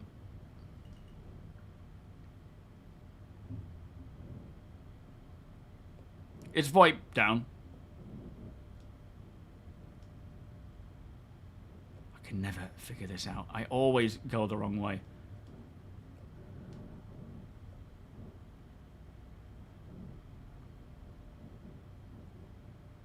Oh, I got that right at least. Are you hearing me on local, Deacon? Yeah, treat others as you would expect to be treated. It's very simple, you know.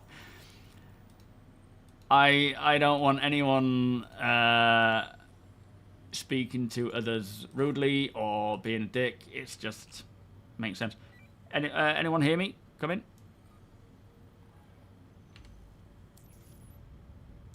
I think I heard someone then.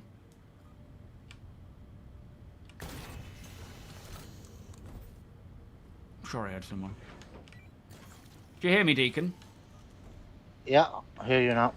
Are you hearing me on party chat at all? Yeah, both party and local. Yeah, I heard you now. Oh, okay, good. Stupid VoIP. Yes, you can get attacked by anyone at any time within reason. There are certain places that are still forced armistice zones, which eventually they will be removed and it will be, you know, proper security in place, but it can still happen.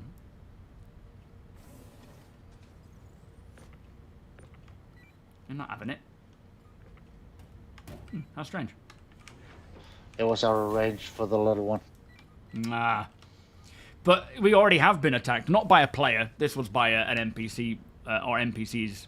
But yeah, a player could come along and I mean, it's happened before. We were doing a trade post with the Idris. If you look here, where we have all these boxes of RMC, each of those are a little booth that we often have for various players, not just org members, but other players to set up tables and bring in boxes of goods that they want to trade amongst other players. And we were doing this planet side at one point. I was just bezzing around in a new vehicle that had released, and all of a sudden Deacon, who was the pilot at the time, just closed all the doors up and took off because an enemy, a player Idris, appeared and fired at us. They targeted us. And all these traders on board were literally shut inside this ship, and they just rallied together, manning turrets, to take this guy on, and we took him down. But yeah, literally, the Idris took off just as a railgun strike hit the ground where it was.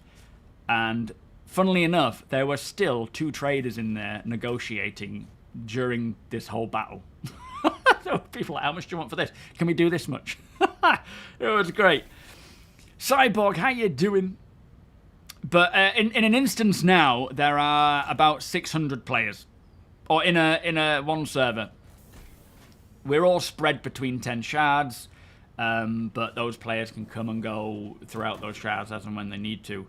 And it's just going to keep increasing as time goes on. Ooh, It's look. almost blasphemic not to have a skin on your vulture at this point.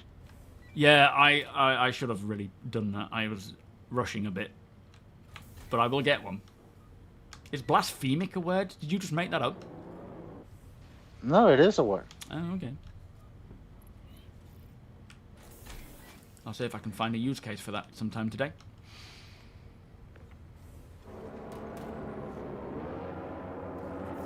So yeah, 600 players per shard. Each shard has 10 servers. Thank you. No, I wasn't griefing it. Was that it? Yeah, it looks like it. Thank you, sir. It was a solo Idris pilot who attacked us and regretted it. We also had a bounty hunter come in because I think APOC is generally, in fact today he is as well, he's our capital ship pilot. And he is generally the pilot for the... What the hell are you doing, Tak? Scare me to death with your bombs. Flipping heck. Don't accidentally let one of those go. Yeah, APOC, for some reason during the event, got a crime stat. And this poor bounty hunter came zooming over to where we were. I think we were doing a mining event or a salvaging event. And, oh no, we were scooting around looking for various things to scavenge. And, yeah, we all just turned on him and opened up on him. And it was, I mean, we should have been like, should have called him and just said, listen, you don't want to take this bounty on. Just, it was an accidental crime stat. We will get it gone. You're better off going your own way. But by the, you know, he'd already targeted and shot at a few of us. So we were just like, he's fair game. Just poof. Yeah, true businessmen never back down from a negotiation, even while we are under attack. I found that very funny. Like the after-action report, it's like, yeah, there were still people trading. Just putting a Y on the end of any word. Yeah. Blasphemy.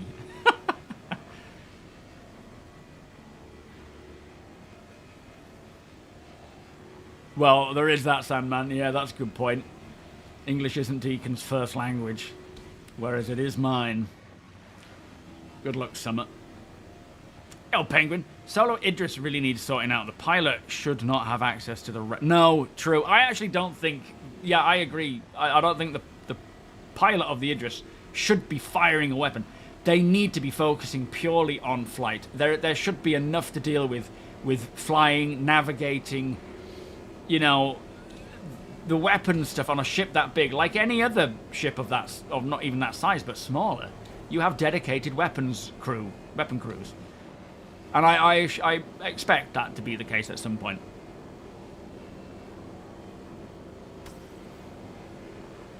Nobody buys, I mean, some people might, but nobody should be buying an Idris to solo.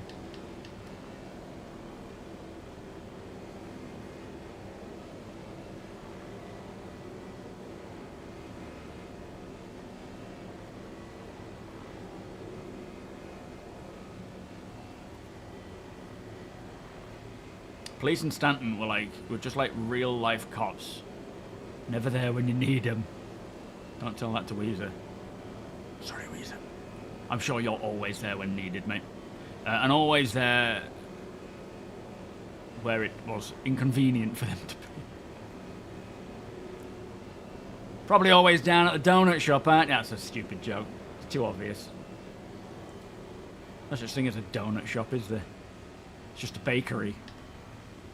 What's more important for solo Idris players isn't so much the pilot weapon, in my opinion, it's the point defense guns. Honestly, they should have it so a station or engineering station needs manning to work. For the PDCs, well, no, I think the PDCs make sense because they are automated, but they definitely need to have counters to them. They shouldn't be too OP that nothing can get through, provided, you know, you're taking them out. Sometimes you're even in the wrong place at the wrong time. Don't surprise me. Yeah, the victim getting the crime stat. There's a lot of nonsense with the way crime stats work, and it is very much in need of properly sorting out. I mean, there are going to be some big quality of life updates right there, isn't there? When they come along, anyway. Oh, I need water.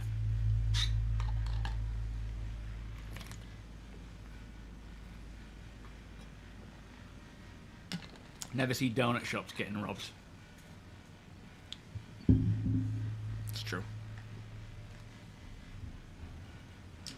I remember once Rachel telling me that back where we used to live in Brid, she went to Costa with her stepmom. And across the road from Costa is a Boots, and she saw a bloke come cycling up, putting his bike, leaning it against the wall, walks into Boots, opens up one of those big bag for life bags, goes to where the perfumes are and just starts ramming them in the bag, and then got on his bike and took off. It's just like, it's all in a day's work.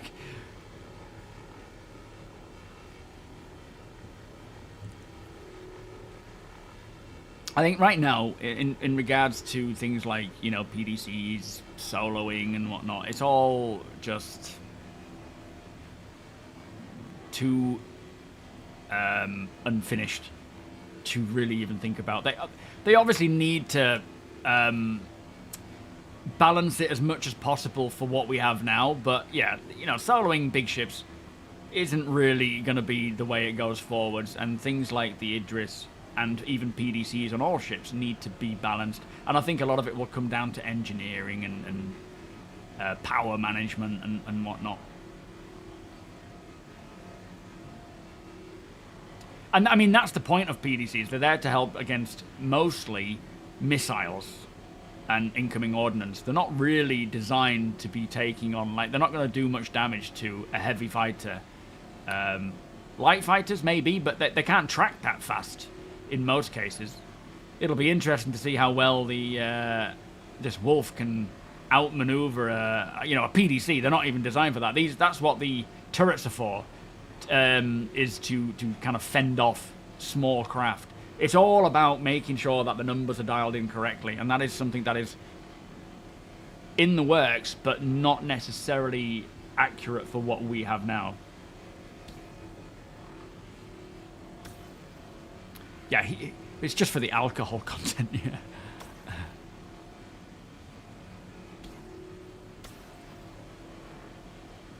We play on both, Turbo. We, most of the time, we play on live, because that is what contributes to the overall, funds. Anything on the PTU is more of a test case that will get wiped with each patch, which kind of sounds like live right now, but yeah, the PTU is a testing environment more so than the live version is.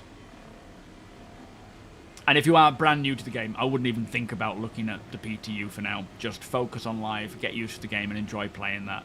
The PTU is there for more seasoned players who know how to look out for bugs, report bugs, test things that they already know what's supposed to work and what isn't to some degree. But yeah, don't download the PTU.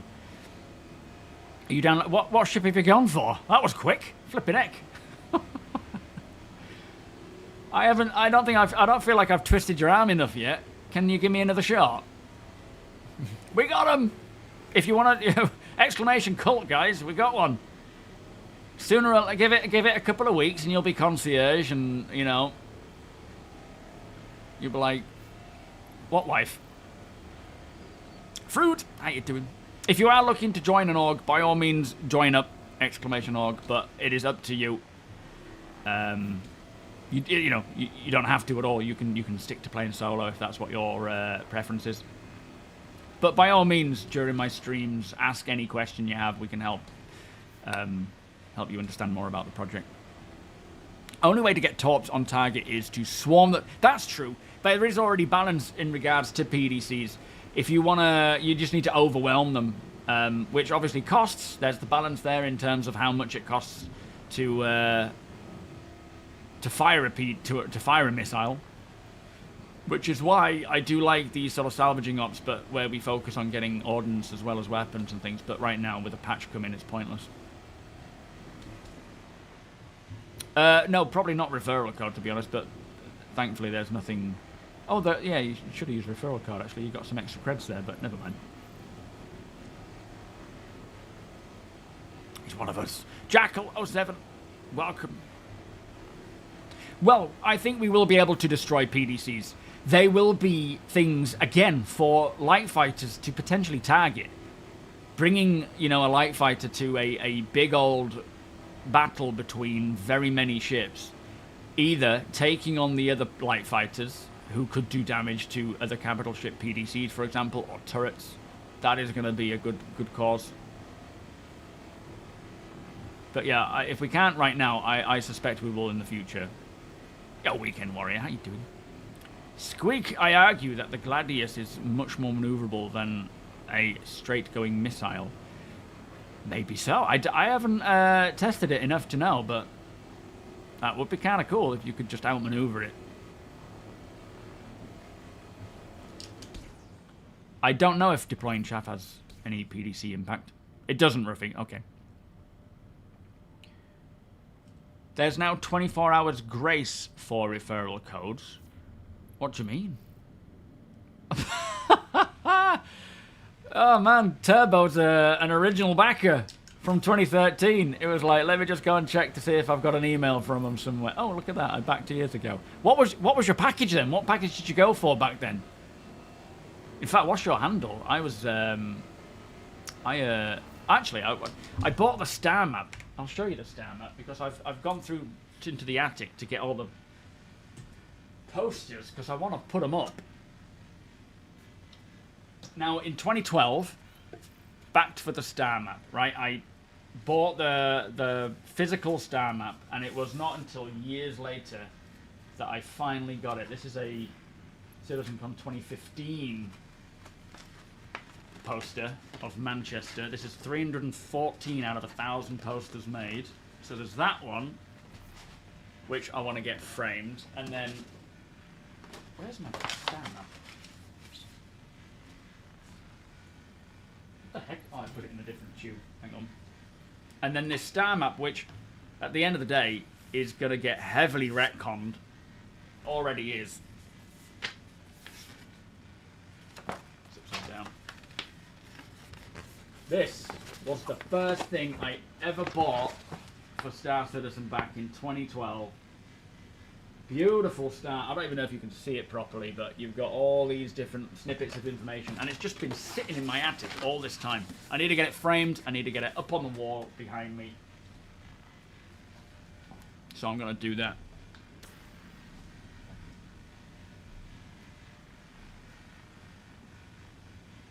Oh, what am I doing? Let me try and remember where I'm at. But yeah, and then I actually pledged for the game in 2013. I think my number is like 90,000 and something. Yeah, absolutely, Gillan. Got to get it done. Get it. I don't know what frame to go for. Something black, I suspect. But maybe a nice oaky wood, dark wood, tanned frame. That would be nice. Distressed. Don't put me on the wall.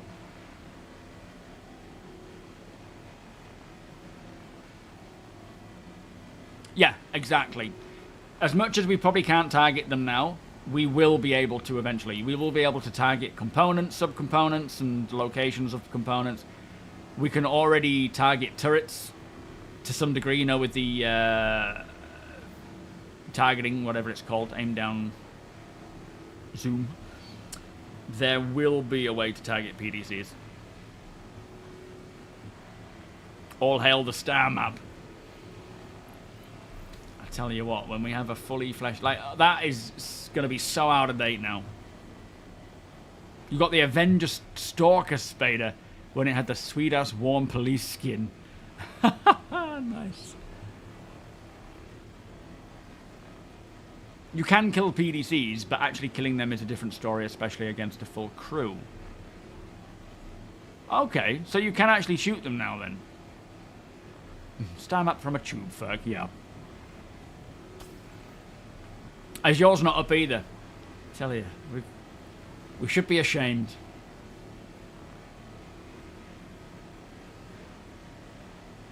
You saw a testing vid a few weeks ago that I think Foxy hit the weapons on the PDC and disabled it. Well, there you go.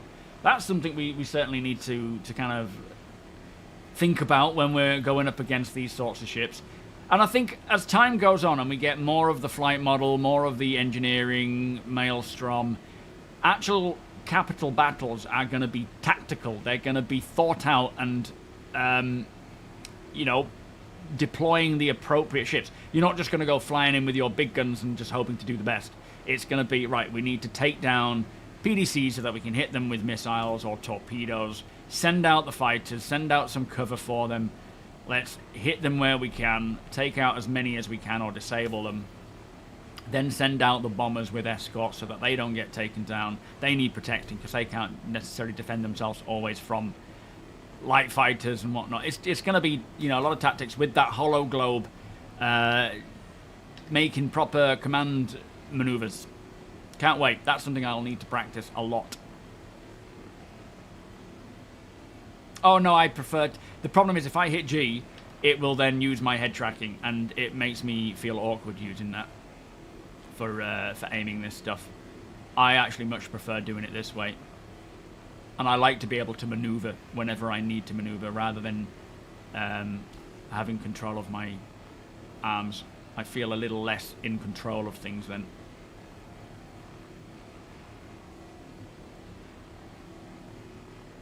Yeah, precision targeting, that's what it's called, thank you. So, an Aurora LN, a Mustang Alpha AC, Arena Commander, and an Aegis Avenger Titan. That is a good set of vehicles there, my friend. Dave, thank you so much for becoming a patron, by the way. That is much... If you are present, please do say so. Dak there, welcome. Thank you for following.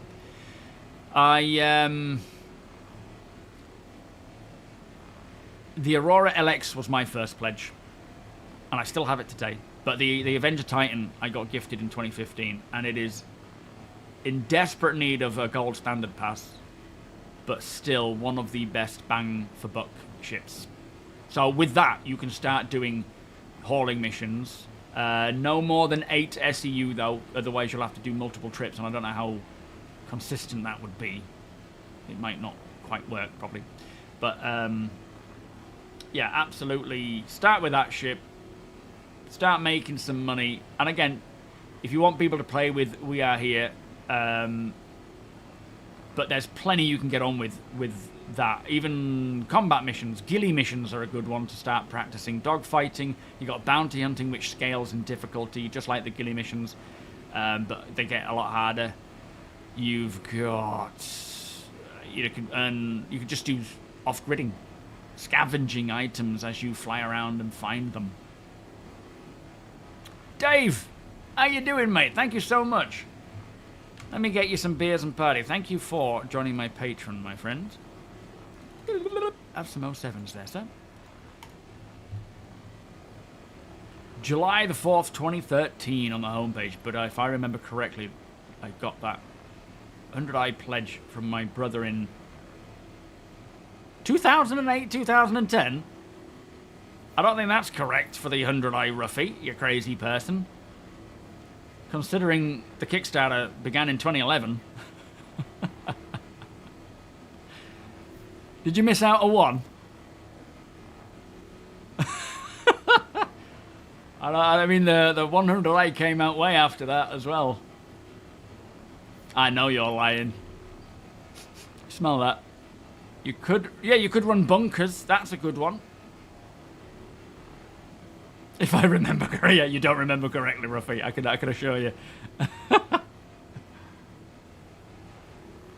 Yeah, no, we have a good vibe here. You know, as much as there are things to complain about, we prefer to focus on what's good. Not to say we don't talk about what's bad. We still do that. But 2012. Could be 2012. But not for the 100i either. That was more like 2017, 2018, wasn't it, I think? Oh, shit, I'm full. Ah, you see that? I'm chatting away. What the heck is that?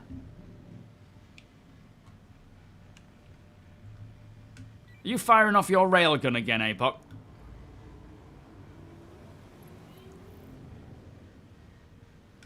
Anybody read?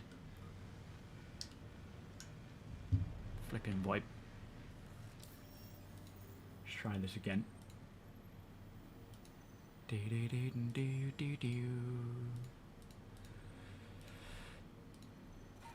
Anybody read me? Come in. Agree. Excellent. I'm on my way back to the Revenant. Don't know what I just... It looked like a meteor was just flying past us then. I'm not sure what that was about. Here it is. Right, we've got G-Blank just unloading now. It looks like we've got a queue here with Nor coming in. Are you next in the queue there, Nor? You can go first, mate. I'll just queue up behind you. Don't back it up. Oh, I'm upside down.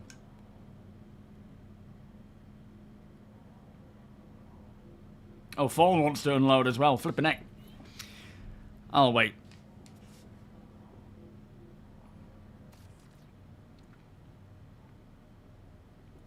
It was called Galactic Credits. Flippin' heck, even I don't remember that. Was it? KS was added on October the 18th. Kickstarter was October 18th. Main crowdfunding was going on for a whole 8 days already. Kickstarter gets too much credit. It does, yeah. Oh, I could actually have gone in and just unloaded all my... In fact, let me do that. It's probably a better idea, isn't it? What did I just see then? I saw what looked like an arachnid launched meteor. Yeah, I miss Eric. That was such a good show. Not that I'm absolutely happy with Jared, but of course we do miss Eric as well.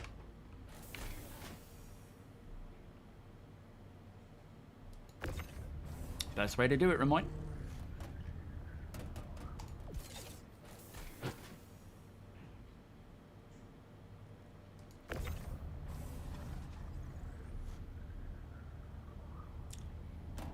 Was it actually the biggest Kickstarter at the time, though? Because it only raised 4 million, right? With the original intention being 2. But then, obviously, subsequent targets hit. It continued to smash the records with each point. But was it? I didn't think it was the biggest Kickstarter at the point of it completing its Kickstarter phase, because it only doubled what it was after, which I mean is still, when I say only, it's still a big deal. Yeah, it's great until Tiberius shows up, and the vibes change. Tide vibes. Tide vibes, I don't know. I thought I had an idea there, but I didn't.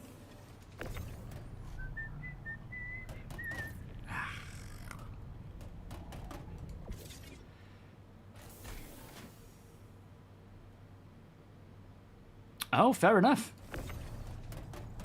I know, like, 65 million and all these other... I mean, it's just... That's definitely helped spread the word. Not necessarily in a positive way, but eventually, in that sense, sometimes all press is good press, regardless. I think that saying is quite applicable when it comes to the Kickstarter.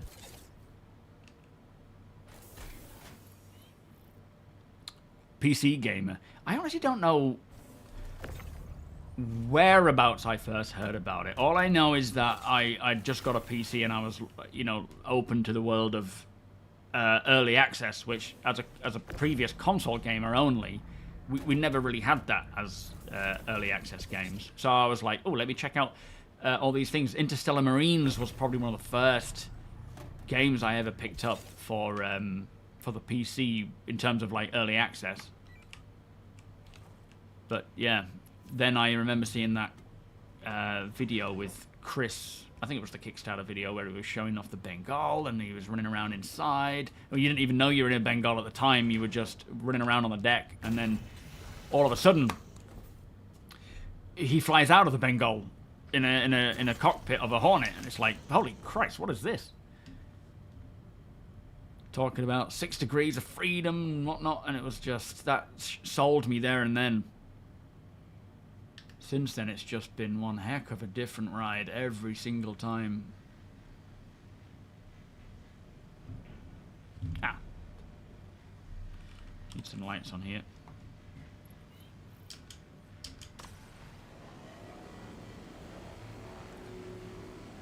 IAE of 315. 315 was a decent patch. That's when they brought in the physical inventory, wasn't it, for the first time? I remember being really excited for that.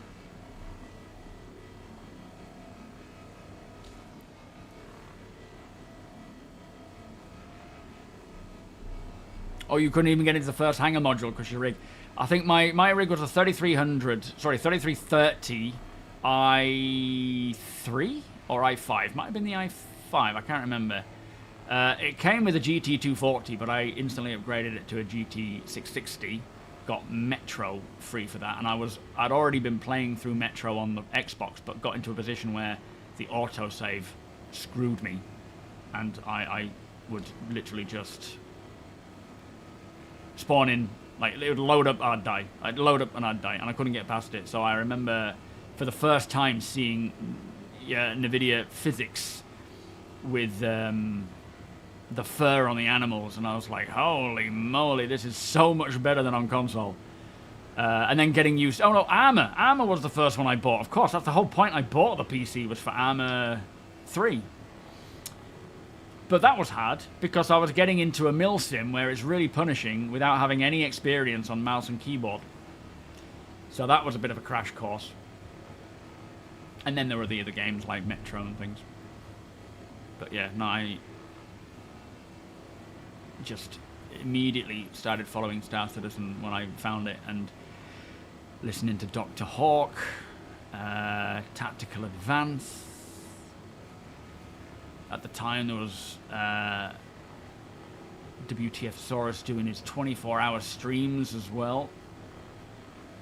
It's crazy, like, to think that we have such a rich history with Star Citizen on all fronts. Just crazy. You know, for the last, what are we on now? 12 years, I guess? Has it been 12 years? I think it has, hasn't it? Or maybe 13, whatever it is. I've just been meeting people, following along with the development, going to events. It's just insane to think how far we've come, and what we've seen, people we've seen come and go. The different builds we've had, all the different ships we've still got. Yeah, Armor, I remember watching Dyslexia on Armor 2 and just adoring that kind of multiplayer milsim life. Fascinated with it. And then joined Tier 1 for Armor 3. Shot a dude in the back, friendly. Became the LMG, saw gunner, saw very little combat. And if I did, it was from a distance, and loved it. It was the experience I was after. But I was too scared to play multiplayer. It was just too much of a commitment, and I was very uncommittal, non-committal. So yeah, now I'm at this point with Star Citizen. It's like, this is what we need. This is the same thing.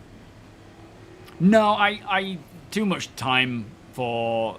So as much as I still love all those sorts of milsim games, simulation games, I just don't have the time to get into it. Armor is the sort of game that you need to invest time to learn and get good. And I would rather, for both my own personal choice, out of just the fun of Star Citizen, but also from a work standpoint, it's just more beneficial for me to spend all that time putting into Star Citizen. Looks good, though. Yeah, when's Armor 4 coming? Petri, welcome. No, not yet. They're still checking and trying to fix certain Kruger issues, but then if they get it done today, they will release it today. So fingers are still crossed. It might still come, but nothing yet, I'm afraid. Was it 2018? Did I say 2018 or did I say 2017? I can't remember. Who's that, Lejardinier? Who should wait for it? Are you on about Turbo? Because he's a backer from 2013, so he doesn't need to wait. That's a lot of freedom, 6 degrees.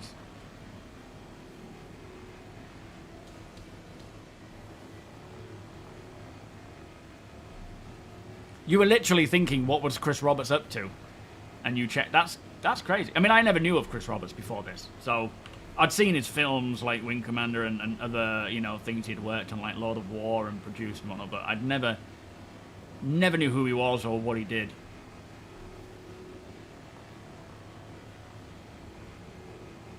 Yeah, Dr. Hawk with his little radio broadcasts. I just remember being in the old flat, washing the pots, listening to that. Hearing all the updates, watching Wingman's Hangar. So nostalgic. I literally get nostalgia with Star Citizen.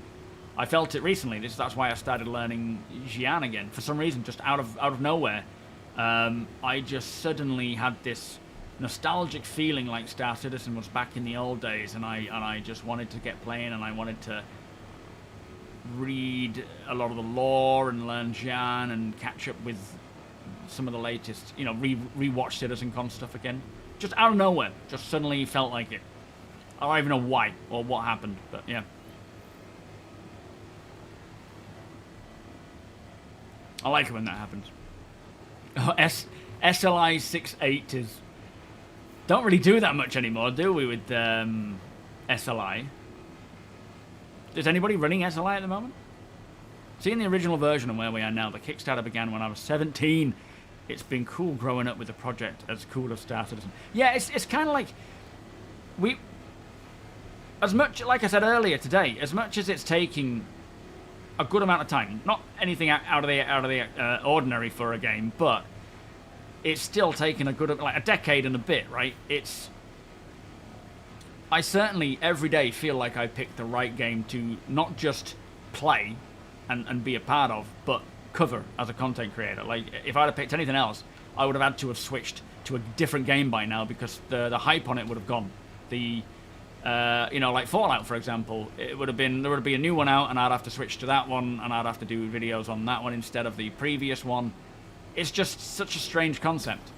And I honestly think this, with how Star Citizen's going and the lifespan of it, it's not going to be a game that in 10 years' time they'll release Star Citizen 2. They're going to keep covering it.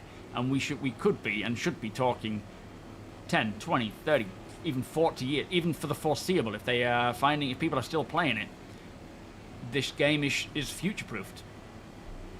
I do expect to be playing this until I die. And I'm only 38. I do honestly feel like that is how this is going to be. Ryan. Go for it. You need to come unload. Time. Ooh, sugar. Yeah, good call. Thank you, mate. Flipping it. That snuck up on me.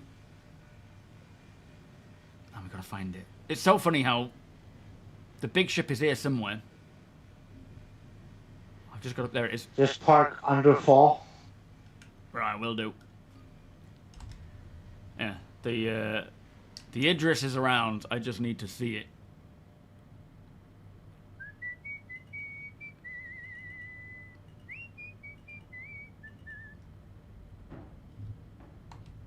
One button. Alright, I've got a few in the boot already. I'll come out and get the rest unloaded. You are on top of the Idris and upside down, mate. Obviously. Yeah, clearly. Hang on. Was I salvaging at Microtech facility last night? No, that wasn't me.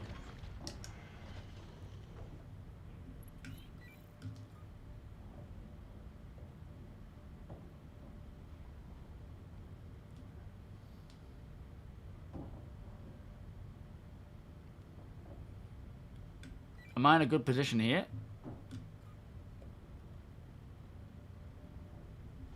Looks good.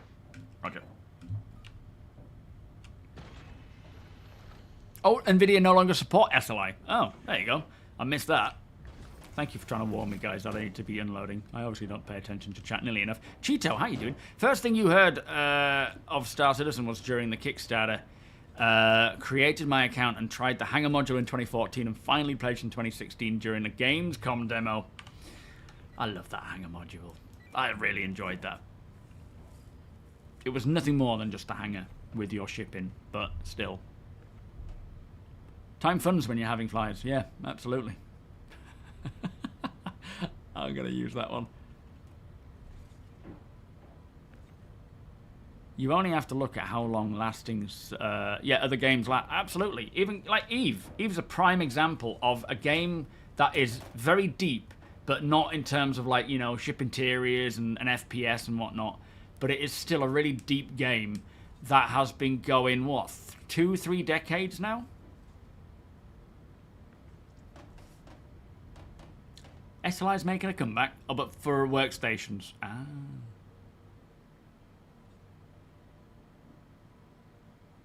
Einstein a Go-Go playing in my head. What is that? What was... I don't even remember what I was whistling now. You bought the Avenger in 2018. That was a very good purchase, my friend. Good choice. Mr. Sugar, thank you for the follow 2 minutes ago. I missed that one. I do apologize. But yeah, the Avenger Titan is and has been for a long while one of the best bang for buck ships going. We just need... So when I say about a gold standard, there's... A lot of ships now have physical components, like the shield generators here, that you can, you know, track to beam out and swap out with other components. Whereas other ships, like the Avenger Titan, still don't. They don't have the physical components. They don't have weapon racks inside. So what they're doing is trying to go through, and I'm assuming they're doing it mostly behind closed doors now for when engineering comes along, is just trying to get these ships updated to that, and the Avenger Titan is one of them that needs it desperately. Got a couple more boxes and then a few in the hole. Thank you, Baldric. Alright, let's get this going. I love seeing that. Look at... I mean, it's a shame about all the names flapping about everywhere. Oh, hello, Fall. Look at you zooming around, flying around like Superman. Wrong one. It's a good job you got it first. Thank you, chaps. How you doing, Sugar? The Olisar meetups. Oh, man. It'll be nice to see the homage to Olisar when that finally comes along. I remember the hangar module would allow you to switch ammo type. The different ammo cans you could equip on the wings of the Avenger was pretty fun. I would spend hours testing loadouts. Was that when we had that table? The ship table where you could move things around. I am unloading my boxes. This is how the leader of an org unloads. I'm only joking.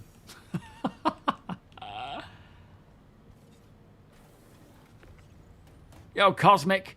It's the latest information is we are currently testing potential leads for a Wolf L21 Wolf sink and stow issues. We'll update here once we have more information, as this is needed for any further publishers. So they're still trying to fix it to get it working tonight, to get it going tonight, but as it stands right now, they're not quite there yet. You're rebuilding your computer for Star Citizen. Now your last game you're going to play after 12 years of Destiny. Woo! Right, we are unloaded. Thank you, chaps. Thank you, Fault. I'm going to go and log out. Roger that. Catch you later, boss. Safe travels, everybody. Thank you all for taking part. And organising, of course. Yeah, the shooting range, the kart track. I never had enough. I only had an Aurora LX. I didn't have all those other things to be driving around. The refinement cabinet of drinks, though, was quite fun. The locker from another universe. That was a good one.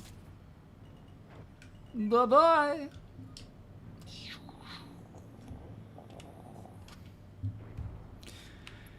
Right. I shall planet log, I think, just to be a matter. Let's do that. Not Foggo. Let's go to microtech.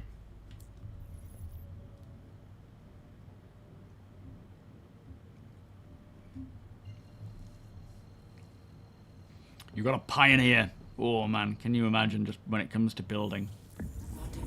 New Olisar. Someone will take that name. Someone will absolutely take that very quickly. Trumpet dude, welcome. What's going on with the prisoner pods in the Avenger Stalker? No gameplay at this time. The latest we've seen is where am I? What the heck? I don't think oh, I see. The latest we've seen with that is where the prisoner pods are working in Squadron. That is an asset in Squadron that they use to put, well, slavers and other, like you use it to transport someone for some mission. I don't know why.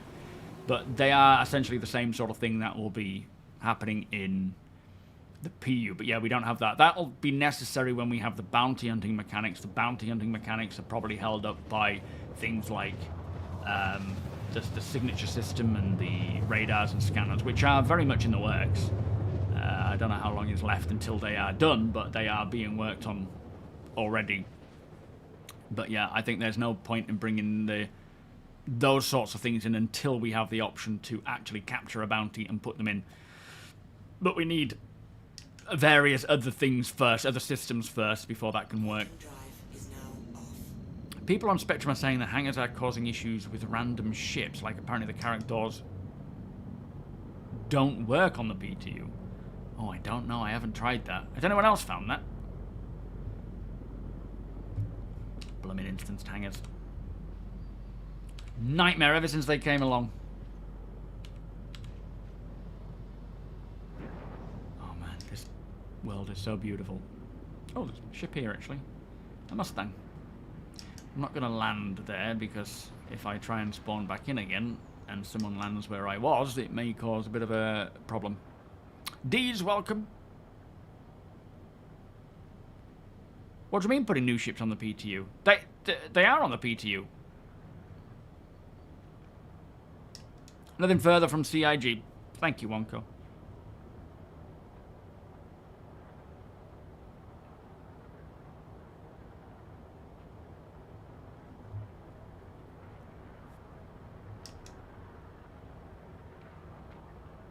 Oh, you mean getting them in on the PTU? Oh, well, yeah, good point.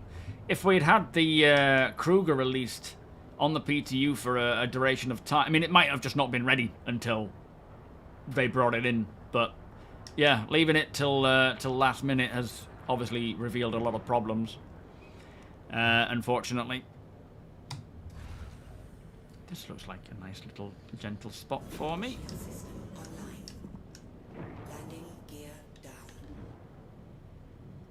Only got a few forest copium, but that's fine. I won't be leaving.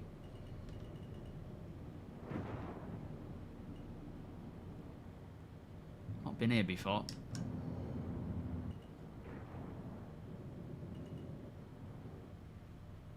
There's definitely a lot more trees than there used to be. This is so dense. I don't think I've seen it this dense before. Landing complete. Bless you, Gene. Yeah, you too, mate. Thank you. 1981 band was called Landscape. Thanks for reminding. I don't know what happened here. I don't know what happened. I refuse to admit any fault. Hello. Is there anybody in there? Is there anyone home? Anyway, time to log out. Call it a day. Get some fresh air in me.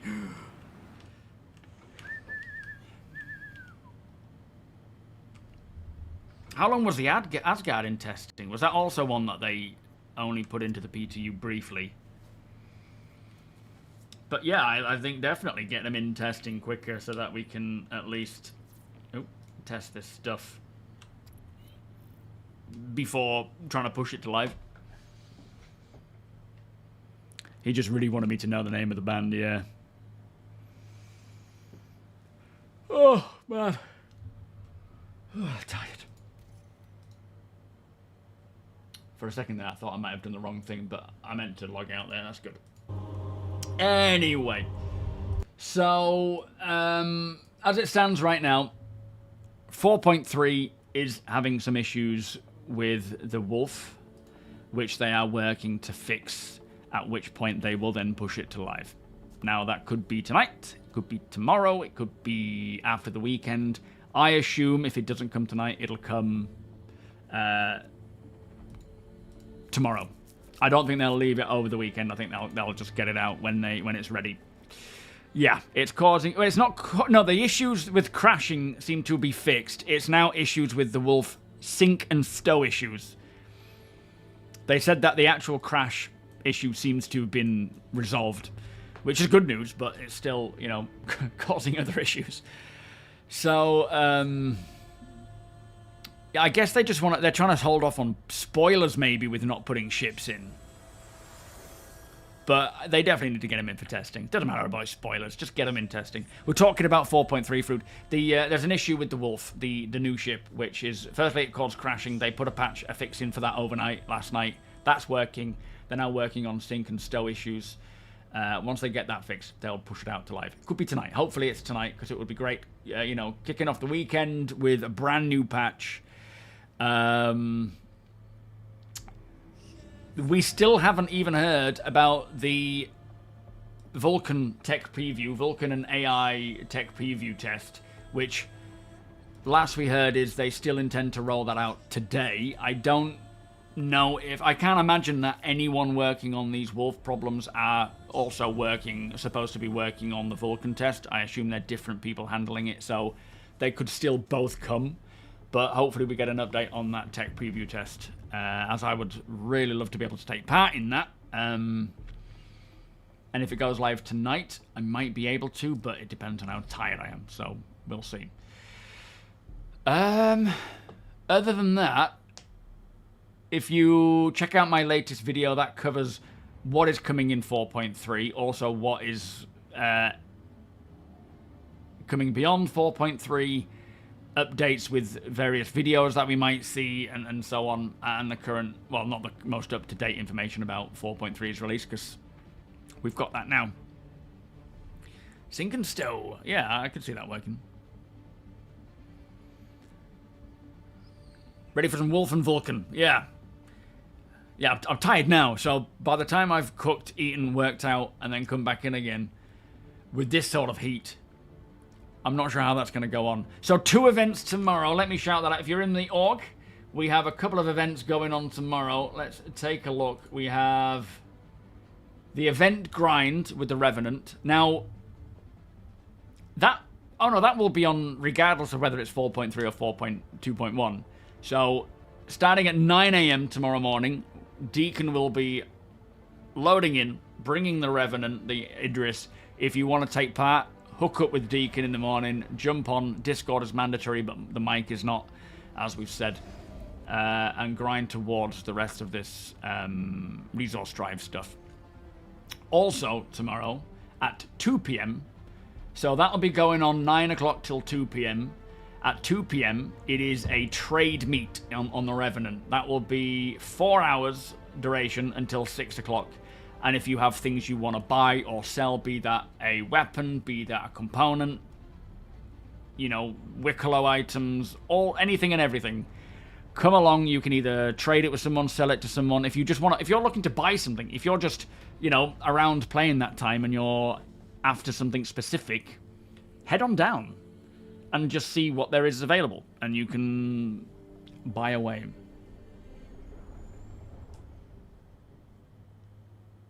If your son wasn't there, you'd hit the sack too late.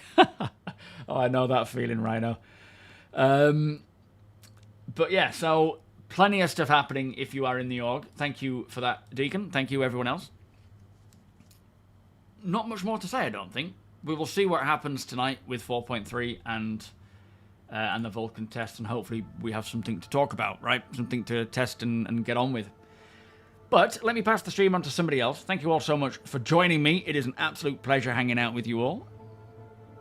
We have Maya on, so let us send it Maya's way. Starcitizen catch up then. Is he playing Kingdom Come?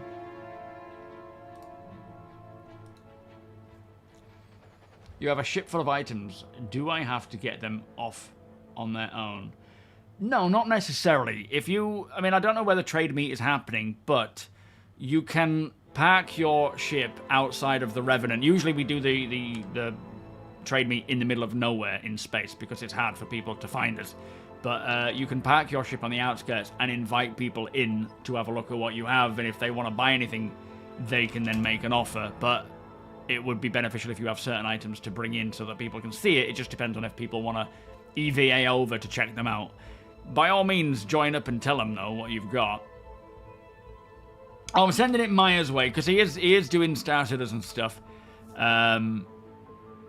I don't know for how long, but I'll send it his way. Yeah, I'll see you all at the next event. Hopefully, over the weekend, I'll have time to jump on. I would absolutely love to take part in it more. I just need to make sure that I'm prioritizing sleep for Summer's sake, for Rachel's sake, for my sake. Yeah, he's catching up with Star Citizen right now, but then he's going to be playing Kingdom Come. But it's Maya. I'm sending it Maya's way. We love Maya.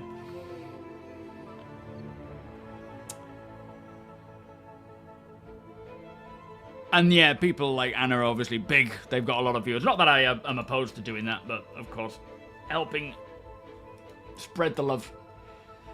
Thank you for the follow, by the way, Tundra. Much appreciated. Right. Do keep... those of you on my Discord, by all means, I don't want to flood it with so many people, like, you know, announcing things, but if there's, like, updates and news, get it on the... I think, APOC, you do a good job at that, mate, with having permissions as well and checking chat a lot. Get us updated on anything that's changing. But 07, everybody. Have a great evening. I will see you all on Monday for streams, and there should be some videos between now and then too. Bye-bye.